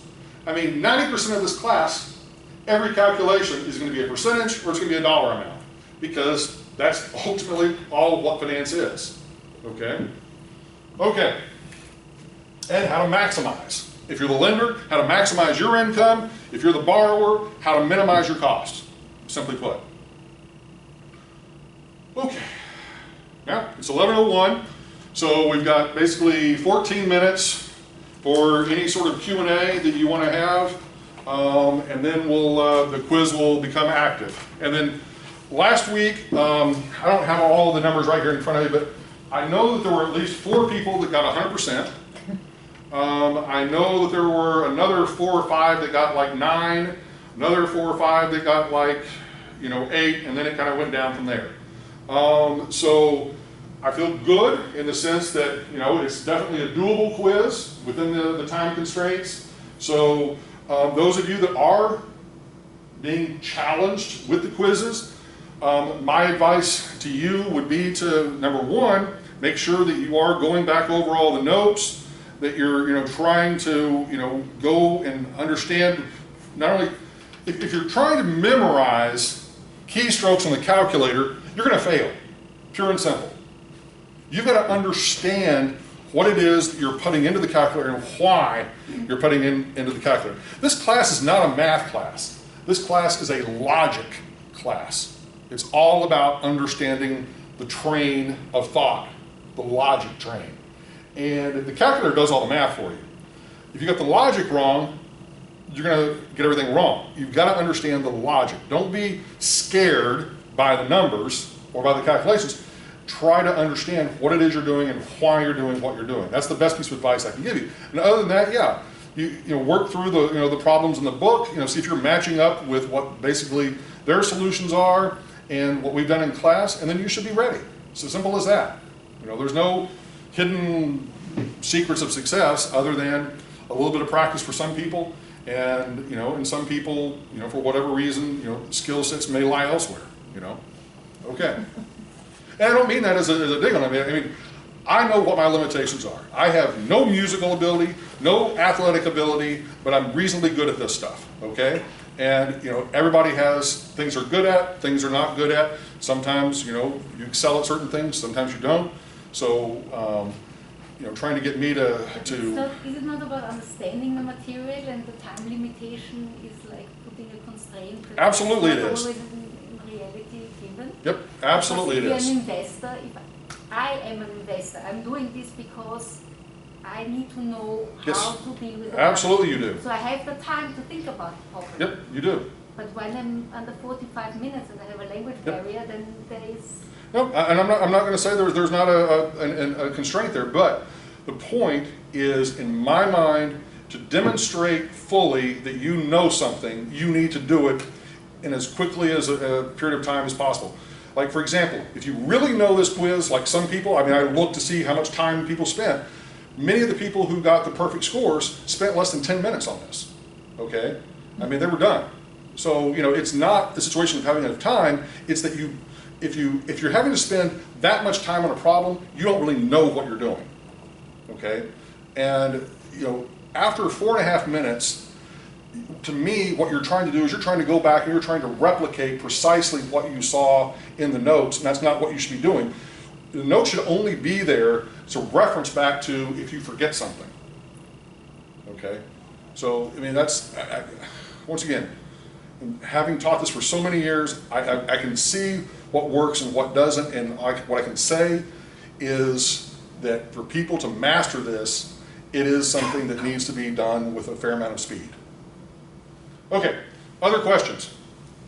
Are you going to go over the questions that you sent out, the other? Not specifically. I mean, No. a couple of you had just simply asked for some example problems of using the financial calculator, and those are some example problems with some worked out calculator solutions. If you've got questions on them, then I'm more than happy to entertain them, but they may not obviously correlate with what we have done, like in today's class or last class or the next class. Okay. They're just examples. Okay? Other questions?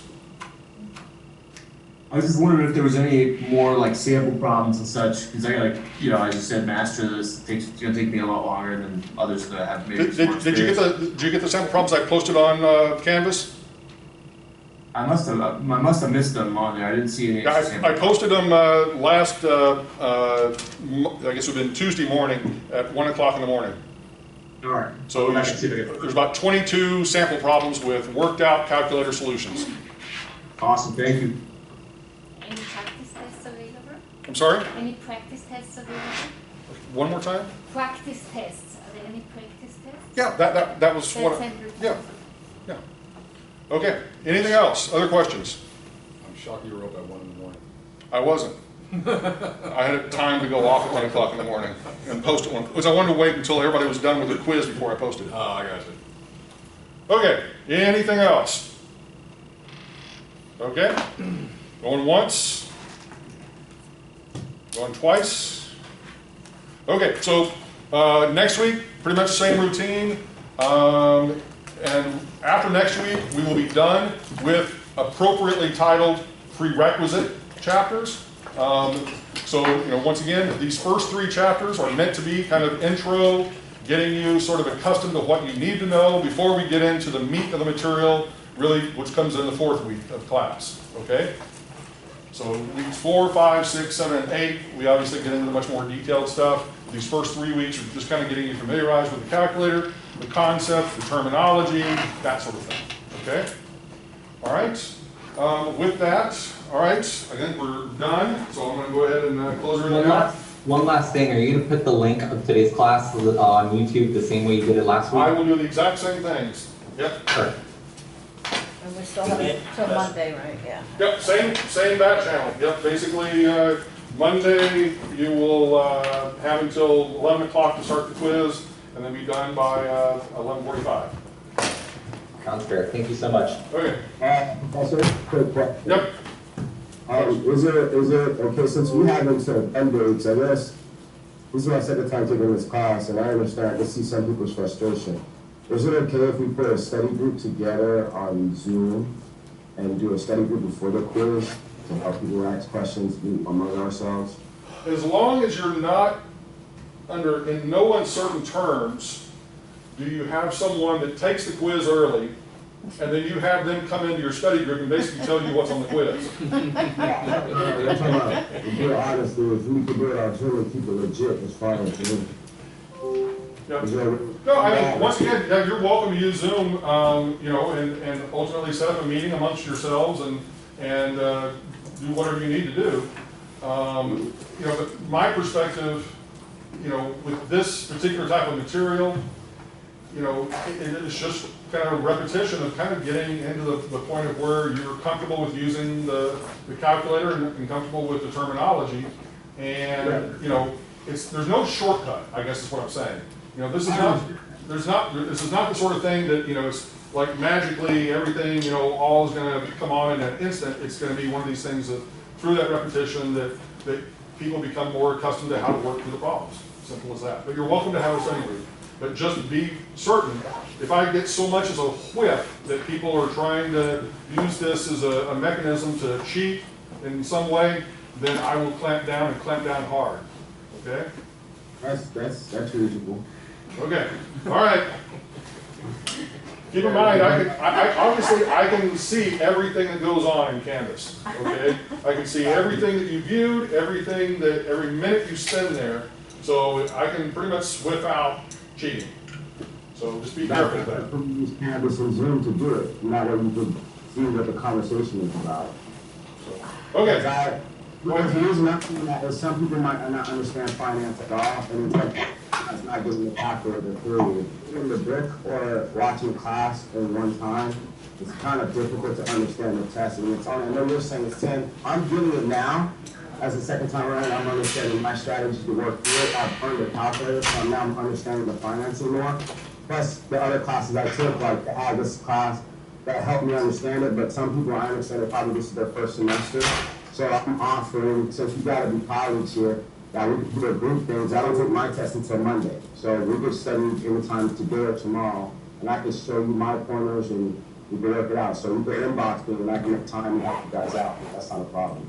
Yeah, well, I'm gonna reach out to you because I understand the calculation, the functions of the calculator. I just don't, you know, I just need to work through problems and get some experience. Yeah, I'm both thinking that. I'm finding that because I did the Agile software development class last semester, it opened up my eyes to understand the finance. At first, I couldn't understand the finance and how it was being used. So that's probably where I could explain it a little bit more to make it understandable for me using the finance to understand where you're coming from. Because what I learned now that I did the last test is I figured out what he's saying in a short period of time because I understand it now how to work my problems backwards. So it's in math for me, I'm really good at math, but because this is the first time I'm seeing it this way, well, this is my second time, is that I had to work the problems. And the best way to figure out problems is to figure out how to, when you see a problem, how to run it backwards. If you don't know how to run it backwards, you'll find your answer in a short period of time. Quiz, can we just go over it? You understand what I mean? And that, When do you want to do a study group? I don't know if you want to do it Sunday or. yeah, we could do it Sunday. Let me get my work out the way, and you guys can all inbox me. I'm James Lyons, and then we can make a time, and we'll do a Zoom, and we'll try to work through the problems through the. We'll either do the Zoom class over and work through any questions you guys have. You guys can do it that way. You know what I'm trying to say? And I can say my point, and then we can share answers of why we think it should be this way now. But I won't be taking my test until Monday. So. Yeah, I know you didn't tell Monday, because I rewatched the class, so. Review my notes. The best thing is to rewatch the notes and watch, if you don't understand the calculator, the best thing to do is rewatch the notes and make sure you're getting every step on the calculator written down. So if you had to go back to that topic and you don't remember how to do the step, you make sure you get the step correctly before you put the test.